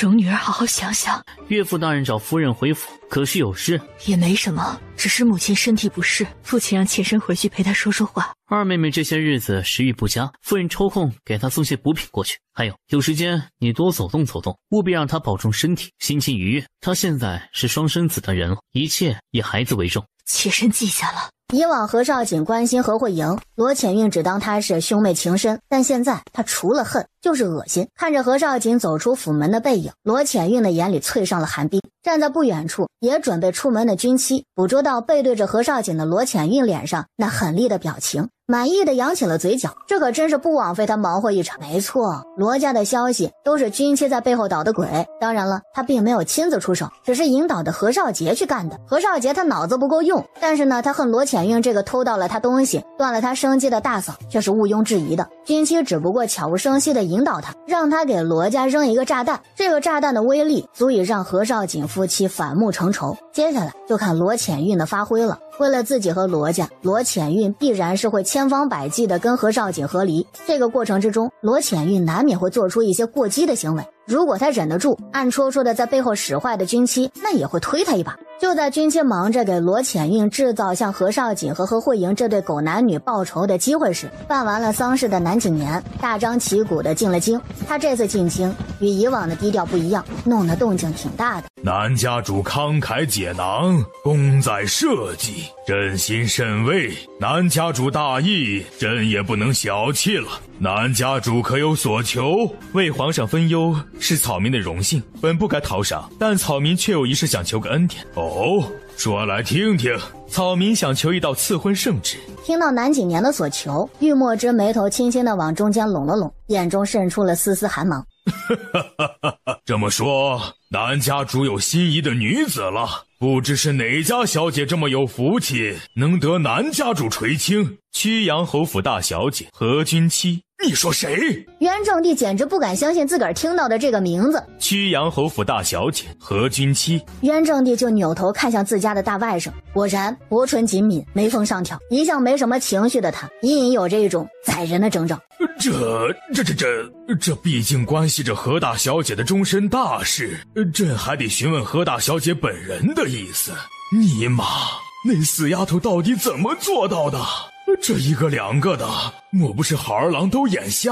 元正帝的心情是从晴转阴，恨不能当场就把军器给叫过来训斥一番。人不咋，他还挺能招蜂引蝶的，这蝴蝶还跟他大外甥有的一拼。哎呦，这简直气死个人呐！南几年很会察言观色，他观元正帝的反应明显是不想赐婚的。他用眼角余光隐晦地看了玉墨之一眼，看来啊，他是晚了一步。不要紧，乾坤未定呢，他就还有机会。以前没有人跟玉墨之争，元正帝觉得时间很是充裕，可以让他大外甥好好的考虑清楚。可是吧，这突然冒出来一个不输他家大外甥的南家家主，他这心里头就莫名的生出了一种急迫感。那死丫头那么爱钱，会不会就把他自个儿给卖了呀？到时候他跟别人琴瑟和鸣了，那他大外甥咋办呢？关键是那玉墨之还是个死心眼儿，认定的事儿或者人，十头牛都拉不回来。万一君亲那死丫头真的跟别人跑了，他大外甥因此孤独终老，那岂不就是他的错了？可是吧，你说如果真让那死丫头当了他的外甥媳妇儿，他也真的是有诸多的不满。元正帝愁的呀，在御书房里面来回的踱步啊。玉墨之跟南几年在宫门外面一个字都没说，就分道扬镳了。大家都是聪明人，没有必要浪费口舌嘛。竹子大兄弟，你好的挺快啊！当初找到他的时候，他那个惨呐啊，那就甭提了。多谢何大小姐救命之恩，顺道的事儿不必放在心上。再说这救命之恩，我可是要在你主子身上讨回来的。一个打工仔，军期也下不去重手啊，他主子就不一样了。说吧，找我什么事儿？是不是不知道救命之恩该怎么报，让我自己看着要啊？救命之恩无以为报，不如在下以身相许如何？靠，你想恩将仇报啊？我救了你，你不想着回报就算了，现在居然还把主意打到救命恩人身上，王八蛋，你缺不缺德呀？何大小姐息怒，请听在下一言。行，你说。何大小姐日后可是会离开曲阳侯府哦，跟你有啥关系？咋的？怕我流落街头啊？不，在下是想跟何大小姐做个交易。在下已过婚配之年，很多人都盯着南家主母的位置，在下需要一个能自保的主母坐镇南家。何大小姐也可以趁机摆脱曲阳侯府，并且以后南家的资源任由何大小姐使用。这个条件不可谓是不诱人了啊！最主要的是最后一条，南家的人脉资源那是无法估量的巨大财富啊！所以你的意思是要我当个假主母，我给你挡那些居心不良、窥伺南家主母位置的人，为此我可以肆无忌惮地使用南家任何的钱财和人脉。这套路怎么这么熟呢？好像那位莫大王爷给他的条件跟这位也差不多呀，只不过那位提供的是权，这位提供的是钱。不过嘛，这自古钱权不分家的，所以也差不离了。也可以这么说，你这条件的确很让人心动。军期的话让南几年有一些紧张的捏紧了手中的杯子。不过你说晚了一步，本姑娘已经跟莫大王爷做好了约定。他都答应那大魔王了，不是军期有多君子啊，而是他有一种直觉，如果自己敢说话不算话，那大魔王肯定是不会轻易的饶过他。那家伙可不是什么好相与的，他还是别作妖的好。南几年嘴唇微扯，露出了一抹略带苦涩的笑容，复又掩藏下去。话说你们一个两个的为什么都想拿我当挡箭牌啊？本姑娘怎么也是小仙女一枚，上得厅堂下得厨房，翻得了围墙打得过流氓，难道在你们眼里我就适合挡灾啊？你说说你这些臭男人哈，就会被那种流于表面的东西吸引，肤浅。哼，跟你这种眼盲心瞎的臭男人多数都是浪费我的口水。我先走了，别忘了我的报酬哈。军期走了之后，南几年坐在原地沉默良久。南星和竹风也不敢打扰啊，只能说这种事儿吧，也不是他们能掺和的，他们就是有心，那也无力啊。去盯着点大小姐。大少夫人，大小姐院子里的人说，她一大早就出府去了。什么？她难道不知道今日何慧莹要来？现在大小姐不在府里，那待会儿计划照常进行。就算那小贱人不在，本夫人也照样能让她当这个替罪羊。本来他以为军期知道何慧莹要来，会跑过来跟上次一样，再一次的羞辱何慧莹。这样的话，等他把何慧莹肚子里的孽种给弄掉了，就可以顺理成章的栽赃给军期。结果谁能想到，军期居然在这个关键的时候跑出去了。妹妹一路辛苦，快快坐下。大嫂不必如此紧张，小妹可没那么娇气。妹妹这可不叫娇气，你这肚子里可是皇子龙孙，万不可有什么闪失。大嫂您怎么跟六皇子一样啊？难不成你们都只看中我的肚子，不在乎我这个人？怎么会呢？你们呀都重要。这么大的人了，还跟自己的孩子吃醋，也不怕别人笑话呀。罗浅玉内心是恨毒了何慧莹的无耻，在他看来，何慧莹这是怀着她男人的孩子，在他面前炫耀呢，他岂能不恨呢？就是，你跟了六皇子以后，怎么还耍起小孩子脾气了？为娘看啊，都是六皇子惯的。怎么了？肚子，快找大夫！一阵兵荒马乱之后，他的孩子那自然是没保住了。怎么回事啊？你为什么不看好他？你这个家是怎么当的？何慧莹小产的事儿被彻查，罗浅运把栽赃军妻的证据给拿上来。孽畜，你可认罪？认什么罪啊？就凭这个本姑娘连脸都不记得的婆子那几句红口白牙，没什么根据的话，还是那什么在我屋子里搜出来的堕胎药啊！我说你们想栽赃也整高明点成不成啊？就这么点手段，姑奶奶都不好意思接招。你还敢狡辩？你谋害龙子皇孙，按律当诛。诛九族吗？那我认了，堕胎药就是我下的。咱们一起去衙门投案自首吧。何大小姐，你该知道这件事你辩无可辩。他的意思很简单，即便这事儿不是军妻做的，那这口黑锅也得由他来背。本姑娘也没变啊，我说了就是我做的。到时候进了衙门，我就说我看不惯你们暗中勾结，想谋筹篡位不说，还想让他肚子里的孩子继承大统。我这个被他鸠占鹊巢的人当然会心生怨恨，于是呢，一怒之下就给他下了堕胎药。就问你们怕不怕他乱说话了？萧锦业的脸色变了变，其余的人那更是用吃人的目光瞪着他。说是本皇子当场斩杀了你呢。面对军妻这块滚刀肉，萧锦业这个善于伪装的都已经装不下去了。随便啦，不就是打架吗？你问问侯府这些人，谁杀谁还不一定呢。不过我有一个问题啊，一旦动起手来，六皇子你要是有个好歹的，曲阳侯府会不会被连坐呀？曲阳侯想起当初他杀梁豹时的场景，顿时哆嗦了一下，脸色也是跟着白了起来。萧锦业那真的是从来就没有遇到过这么混的小姑娘。何大小姐，这件事本皇可以既往不咎。六皇子，说吧，有什么条件啊？本皇子只希望何大小姐也能跟侯府的人一条心。萧锦业的意思也明了，就是要军妻跟曲阳侯府的人一样效命于他。那你还是杀了我吧，本姑娘可是个仁人志士，不跟狼子野心的人同流合污。本姑娘就是死都不会投靠你，就问你气不气吧。侯爷，刑部衙门的人有事情求见。不见。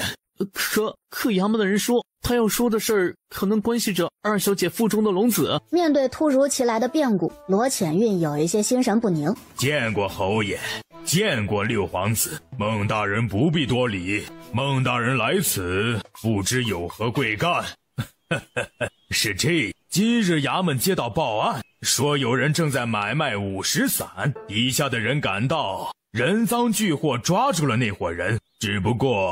只不过其中有一个人说是侯府厨房的杂役，审问之后，那人招出他买50伞的银钱，来自于大少夫人的赏赐。据那人招供说，大少夫人要他在曲阳侯府二小姐的吃食里下堕胎药，这些钱是他给的报酬。瞧，本姑娘说什么来着？这屎盆子总算找到主了。孟大人啊，您来的可太是时候了。您可不知道，跟何姨娘小产，这些人就跟疯狗一样，逮着我非要让我承认是我下的药。哎呦，那架势啊，恨不得把我撕碎了，可把我吓死了。自从罗浅运通知他要邀请何慧莹过来小聚时，军妻就开始盯着罗浅运了。要知道，他跟何慧莹那可是死对头，罗浅运会邀请他，摆明了是不安好心嘛。今儿一大早的，他就联系了一个卖50伞的团伙，说是要货。等那个后厨的杂役下完了药，他就把他给弄了出去，然后到衙门报案。紧接着就把那个杂役丢到了他跟那伙人约定好的地点。人赃俱获的情况下，那杂役是有冤都没地儿说呀。你为何要这样做？你们想知道为什么？何不问问你们的好儿子都做了什么龌龊的事？那只是个意外。意外你会跟自己的妹妹？他的话还没有说完呢，何少景突然就伸手扼住了他的喉咙。夫人，你不要逼我。你放开小姐！京剧的蔡嬷嬷扑上去捶打何少景，被他一把给推倒。看着眼前这个既熟悉又陌生的枕边人，罗浅运突然就生出了心如死灰的感觉。何侍郎，时知妇人之仁，会后患无穷。夫人，对不起，若有来世，为夫定赎今生之罪。手上一个用力，咔嚓一声响，罗浅运的头就歪成了一个诡异的姿势。小姐，把他带下去。厅堂里是死寂一片。曲阳侯显然也意识到这件事儿非同小可，甚至能够威胁到何少锦和六皇子2个人的将来。哼，罗浅韵呀，罗浅韵，你为了何少锦汲汲营营，费尽心力，到最后却死在了他的手上，这是不是很讽刺？这就死了？到底是什么事啊？让何大少夫人这么恨何慧莹？好家伙，比我这个被何慧莹鸠占鹊巢的都要恨，就跟抢了她男人似的。难道你跟何慧莹？谁若敢在外胡言，为我和曲阳侯府生育，我必跟他不死不休。你放心，就是为了曲阳侯府的荣华富贵，我也会闭紧嘴巴的。何少锦和萧锦业确实是松了一口气，这屋子里面别人他们自认都可以解决，唯独对于君妻他们是真的没底。不过何大少爷，你跟六皇子关系这么好的吗？连女人都能共享。我说六皇子宝贝那孩子也就算了，你怎么也整天惦记呢？原来是不知道是谁的呀！哎呀，亲兄弟都没你们亲，实在让人佩服呀！萧锦业气的是拂袖而去，众人也都散去了，没听众了，君妻也就意兴阑珊的离开了。罗浅韵以意外的名义安葬，而何慧莹因为伤心过度导致小产的风声也传了出去。罗家明知道是怎么回事，却只能是打落牙齿和血吞。他们没有证据，如果闹起来只会对自己不利。姐，我看这胭脂布挺齐全的，你要不要买些回去？本姑娘天生丽质，只有你们这些凡夫俗子才会用这些东西来遮掩自己的不足。你是真不怕风大闪了舌头？这自信也不知道是谁给的。你懂什么？我这是不施粉黛的自然美，真是哪像你们啊，要水池子里捞上来，不知道是不是水里还有一个。3个人说说笑笑的出了胭脂铺子，迎面一个人就突然撞了过来。那个人因为惯性直直的就朝前面扑去。耀祖，你没事吧？快让姐姐看看有没有受伤啊！你为什么躲开啊？君妻，不是你这问题问的，让人真不知道该怎么回答才好了。熟人，我叔弟和叔妹。豪门狗血剧啊！君妻脑子里面突然就闪现出这么几个字了：姐姐，你怎么能够害耀祖摔倒呢？万一出了点什么事，父亲又该责骂你了。所以他走路不长眼，我这个嫡长姐就得任由他撞。二妹，我不是这个意思。姐姐，你怎么如此的不讲道理？贱人，我要你现在给我跪下道歉，不然我就去告诉爹爹，让爹爹打死你。喂，你这个弟弟是不是脑子有问题啊？君妻觉得吧，正常人不会这么的傻里傻气的。别理他，我们走。把这个贱人给本少爷抓住，本少爷今天要好好收拾收拾他，让他知道跟本少爷作对的下场。姐姐，你就跟耀祖跪下道个歉吧，不然为难这些下人不说，爹爹知道了你也少不了一顿挂落。哼，你们这些狗奴才，要是再不动手，等回去本少爷就叫爹爹打死你们。家丁一听这话，马上朝着潘家就走了过去。潘家怒从中来，从旁边的小丫鬟手里面夺过了脂粉盒，一个箭步冲上去就往潘耀祖的脸上招呼，顺便给了潘耀祖2个嘴巴子。你干什么？快把他给弄走啊！潘芷跟潘耀祖的家丁丫鬟连忙上前拉潘家，君妻在一旁拿过了周清寒的脂粉盒、眉笔等物，也给丢了过去。君妻跟潘家不一样，以他的身手，只要他想，就算丢了一根羽毛出去，那都能杀人。那几个家丁被打得倒在地上直哀嚎，没了束缚的潘家那也是下了狠手，把那个裘树弟和白莲花树妹的脸都给抓破了，最后以2个人丢下了下人落荒而逃而结尾。我请客，咱们去闻香居吃酒。真没看出来，小佳佳战斗力还挺强。周清寒无奈地看他一眼，要说战斗力，恐怕10个潘家那也抵不上你的一根手指头啊！椒香排骨、油焖猪蹄。君妻对着进来的小二一连报了好几个菜名，潘家的手都有些抖了。周清寒颇为无奈地拉住了君妻。咋了？你也要点菜？周清寒瞥了潘家一眼，示意君妻适可而止。他是想要把潘家给吃垮吗？你没钱啊？你能不能少点点？等我攒够了钱再请你。没事儿，你不过不是还有咱周大美人吗？被强迫请客的周清寒一噎，你是真不懂人情世故，你也没钱啊？看来千金小姐的日子也不好过呀。俩大小姐合起来连顿饭都请不起，这也太穷了，还让这么个总想让你钻地缝的朋友。周清寒真的是非常的无力。我没钱请客还笑得这么欢，待会儿留你下来刷碗，有难同当，咱们一起刷。五皇子，君妻嗷的一嗓子，把萧景明给吓得一哆嗦。五皇子，快过来！萧景明离这么老远都能看到君妻那如同看大肥羊一般的热切眼神，他快速回头就想往房间里面冲去。五皇子，本姑娘可有好些天没见到你爹了。君妻的一句话，成功让萧景明就僵在了原地。他狠狠地闭了一下眼睛，缓缓地转身，绷着个脸，迈着不情不愿的步伐，朝着君妻他们那边走过来。你待如何？说最近有点捉襟见肘。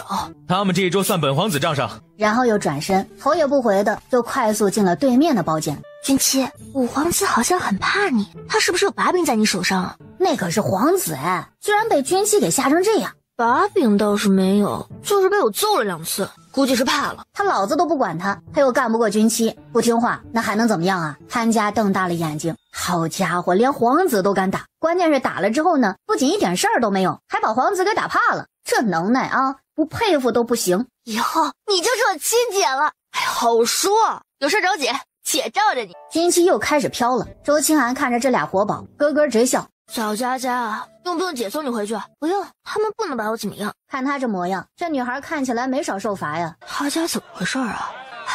具体我也不清楚，只是听说潘家父亲偏宠妾室，母亲又是个软弱的，所以她这个嫡小姐在家里并不是多好过。小佳佳虽然不如我惨，但也不好过呀。不过她没长歪倒是很让人意外。孽障！老爷您消消气，可别气坏了身子。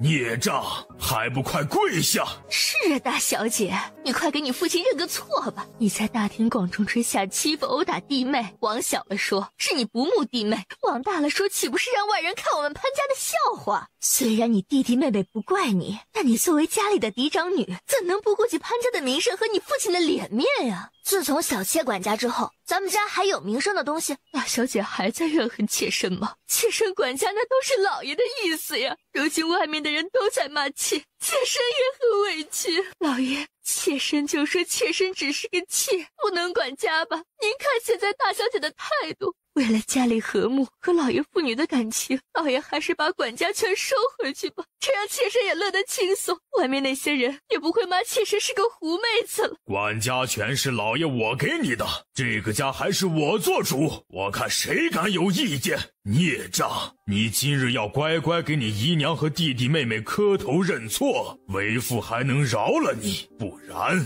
佳佳，还不赶紧给你父亲姨娘道歉？你今日也太任性胡为了，万一你弟弟妹妹要是有个闪失，那怎么办呢？行了，每次都是这些话，我都听你了。说吧，这次怎么罚？如果你们不怕我去衙门击鼓鸣冤，让潘家名誉扫地的话，家法你们就别想了。哼，你养的好女儿。佳佳，你怎能如此的不懂事啊？娘已经在家里很艰难了，你就不能少惹一些事儿吗？再说了，娘都跟你说过多少次了，耀祖是咱们潘家的独苗苗，潘家迟早是他的，你跟他处好了关系，将来嫁了人也有娘家为你撑腰啊。潘家没那个让母亲立起来的本事，也懒得理会这个软弱无能的母亲，他转身去了祠堂。我怎么就这么命苦啊？摊上这么个不省心又没有教养的女儿，怪不得讨不得他父亲的喜欢。屋子里的下人听了他的念叨，纷纷撇嘴。摊上你这么个母亲，大小姐才倒霉好吗？想好了，臣的脾气皇上应该知道，就这么喜欢？不知道，但自从他出现，臣就想好好的活下去。唉，罢了，只希望那丫头能明白你的心意。虽然不知道他大外甥怎么让君妻答应的，但是渊正帝看得出来，君妻对他大外甥并没有那方面的意思。他一开始没同意，也是害怕玉墨之最后会受伤。不过看现在这样的，明显大外甥已经陷得很深了，他阻止也没什么用啊。听说那个南家家主还没走。渊正帝提起南几年，那也是一肚子的牢骚。你说你年纪轻轻的，有才又有颜，你为什么就得跟他大外甥一样的眼瞎呢？跑来跟他大外甥抢女人，简直是不把他这个皇上给放在眼里嘛。今日他还约了那丫头去游湖。什么？那你还这么淡定？媳妇儿要是被忽悠走了怎么办呢？要说渊正帝对君妻，那真的是又爱又恨，爱他的能耐，恨他的不着调。坦率的讲，他并不想君妻被别人给抢走，因为那丫头的一身能耐太过诡异，谁得到那都是一个让他忌惮的隐患。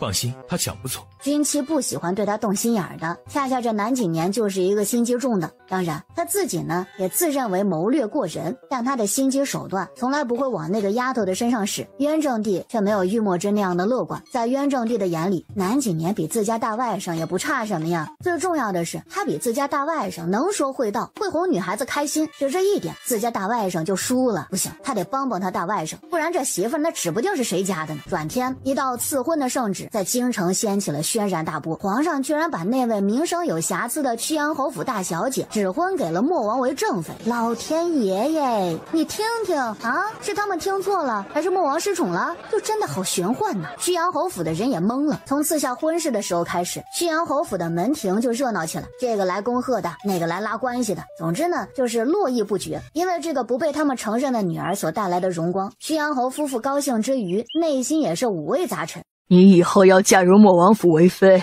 这没规矩的德行也要改改。从小到大就这么过来的，改不了。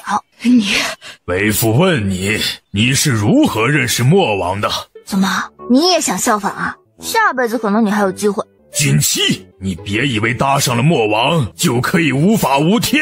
没搭上莫王，我也无法无天啊。君妻妹妹，不管怎么说，你也是我们曲阳侯府的女儿，即便嫁入莫王府，也改变不了你跟曲阳侯府的关系。还有啊，莫王可是真正的皇亲贵胄，又手握重权，莫王府那样的高门，没有一个有力的娘家做靠山，你可是寸步难行啊。你说的也有那么点道理啊。既然你明白其中的利害关系，那以后可不能再胡闹了。从今日起，你这规矩该立起来了，免得嫁到莫王府，丢了曲阳侯府的脸面。过几天为娘找几个教养嬷嬷，尽量让你看得过去。还有，你二哥因为你现在在家里也无所事事，你有机会跟莫王说说，最好是能官复原职。还有慧莹，她虽然不是我们亲生的，但却是我们精心养大的，她很得六皇子宠爱。有时间你跟她学学，看怎么能留住莫王的心。你听到没有？你这做媒做相毫无规矩的模样，怎么能笼络住莫王爷的心？算了算了，指望你早晚被莫王爷厌弃，我还是给你找几个陪嫁丫去替你争宠吧。侯夫人，你说完了吗？什么侯夫人啊，现在改口叫母亲。那什么，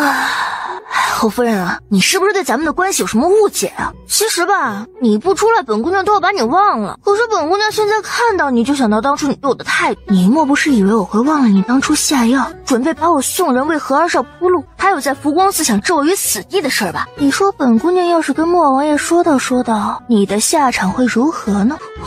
我是你母亲，你可别侮辱母亲这个词了。本姑娘真是倒了8辈子血霉，才有你这么一个自私阴狠又势利眼的母亲。以前恨不能弄死本姑娘，现在看在本姑娘身上有利可图了，又窜出来以母亲自居，这脸大的洗脸盆都装不下了吧？明明是想在本姑娘身上捞好处，却还一副高高在上的德行。你难不成把我想的跟你一样蠢啊？说实话，侯夫人，本姑娘想捏死你呢，犹如捏死蚂蚁一样简单。你要不要试一试？要不让这恶心的玩意儿先下线呗？你这是大逆不道！我要到万岁爷面前去告你。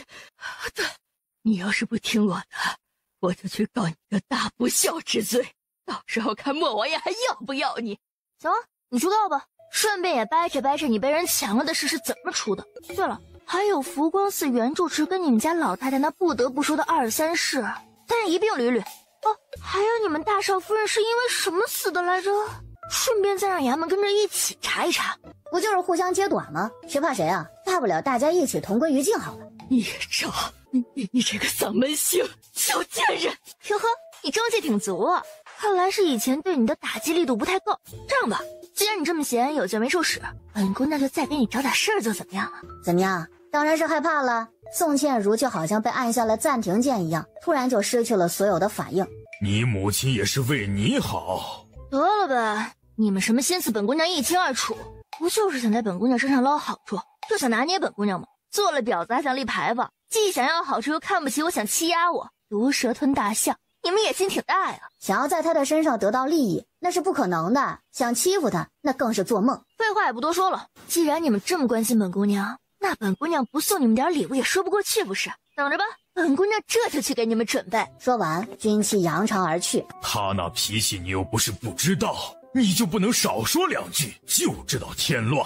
真是有什么样的女儿，就有什么样的母亲。我还不是为了曲阳侯府好。再说，我说他，你怎么一开始不拦着呀？父亲母亲，咱们现在当务之急是怎么让军妻听话。我没用，也没办法让那死丫头听我的，你们自己想办法吧。母亲虽说的过火，但也是为了这个家好。父亲就不要跟她生气了。他也明白这话很是无力，他的母亲不仅没了名节，还帮不上任何的忙，现在还惹恼了军妻，他父亲岂能不生气啊？其实何少轩跟曲阳侯一样，都是自私自利的人。一开始呢，他没有阻止，那也是出于想要打压君妻的目的。现在跟君妻不欢而散，就把所有的责任都给推到了母亲的身上。如今呢，曲阳侯府何少瑾废了，何少杰也没用了，何少康在别人看来就是一个混吃等死的纨绔。何少轩隐隐的生出了一丝优越感，他有时候真觉得他才是曲阳侯府的顶梁柱，是侯府的希望。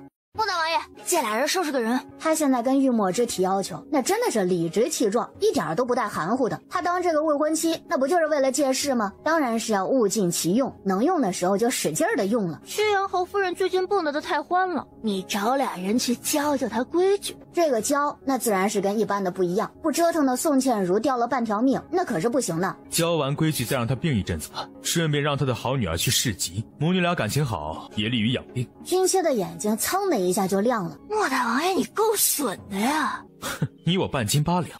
不敢，在这方面还是你更胜一筹。你谦虚了。玉墨之从宫里找了2个严厉的教养嬷嬷，大张旗鼓的送到了曲阳侯府。刚刚威风2天的宋倩如，立刻又成了京城的笑柄，被宫里赐下教养嬷嬷，可不就是说她没规矩吗？不过她现在呀，也没时间生气了，每天鸡还没叫呢，她就被教养嬷嬷给扒起来学规矩。宫里的教养嬷嬷本来就严厉，再加上他们又得了玉墨之的命令，可不就使劲的琢磨他吗？宋倩如每天苦不堪言的，还不敢反抗，真的是受了不少的罪。3年一次的大考马上就要到来，学子们汇聚京城，客栈这些天呢都是人满为患。哎呦，大爷，你没事吧？爹，你没事吧？是他撞的我。赔钱！你把我爹撞伤了，赶紧赔钱！你是进京赶考的吧？要是不赔钱，我就到衙门去告你。官差大人，这里有人讹人。他这一嗓子，直接就把几个巡城兵给招了过来。好啊，钱六，又是你们父子俩，这2个是惯犯，经常讹人钱财。以后遇到这种事儿，叫巡城的兵就行。公子是来赶考的吧？最近大考，京城有些乱，公子出门还是小心些好。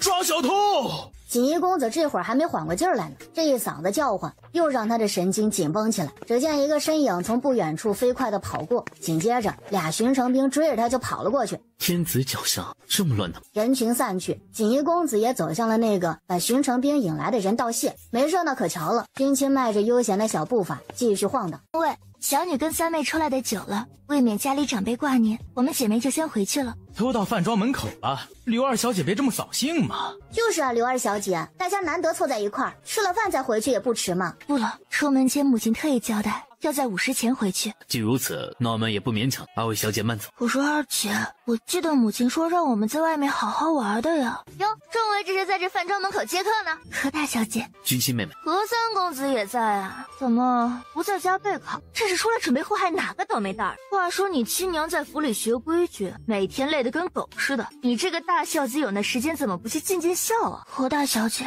你能成为莫王妃也是因为有侯府小姐的身份，你怎么能如此不敬父母兄长？刘若云，我说错什么了吗？你给我闭嘴！再乱说话，回去让爹收拾你！三妹无的放矢，何大小姐恕罪。无妨，刘二小姐还是回去让刘大人找个大夫给刘三小姐看看脑子吧，有些病早点治或许还有救。被何少轩骗得跟个二傻子似的，连最起码的判断能力都没了。这位刘三小姐那也是真够可怜的。相请不如偶遇，刘二小姐，咱们去里面坐坐。其实君妻想要套到他的话，看看他父亲刘央刘掌院有什么动作，有的话他看看能不能帮忙，没有的话那也不要紧，他可以督促一下刘央嘛。何大小姐海涵，家里寒。刘若水刚想找一个借口拒绝，就被君妻一把抓住了胳膊，往饭庄里面拽去。家又跑不了，吃完了再回去也不迟。君妻不由分说的把刘若水扯进了饭庄。在下突然想起家中还有事儿，就先行一步。何少轩勉强扯出了一抹笑，转身离开。刘若云用殷殷期盼的目光目送他离去。等回头，饭庄门口早就已经只剩下他一个人。刘若云的眼底染上了些许的自卑和怨恨。她自知模样一般，又性子木讷，不如家里的姐妹，尤其是二姐刘若水，得众人赞赏喜爱。可她也有自尊呢，这些人凭什么如此的无视她？她有二姐，不帮她也就算了，还在众人的面前如此训斥她，让她丢尽了颜面。难道真的如何三公子所说的那样，二姐就是想要用自己的无知蠢笨来衬托她的聪慧识礼？掌柜，您看，您这么大饭桌，您又这么小巧玲珑、美丽动人的，您随便找个地方都能把我们塞下去了，不是？掌柜，您一看就是福泽深厚之人，我肯定是好事做多了，积了福气。我们仨弱女子跋山涉水，万里迢迢，吃了无数的苦才来到您这里，就是因为这饭庄有一位大名鼎鼎的福气掌柜，我们可是奔着来这里沾您的福气来的，您怎么忍心让我们失望而归啊？军七是一顿的瞎掰，掌柜被他这夸张的话逗的是忍俊不禁。最后掌柜还真给他找了一个位置，旁边的刘若水都惊呆了，还能这样啊？话说这位何大小姐可真的是拍的一手的好马屁啊。三位好呀。姑娘好。相逢即是有缘，大家认识认识，我姓何，不知几位怎么称呼？毕姓姚，这是内人跟小女。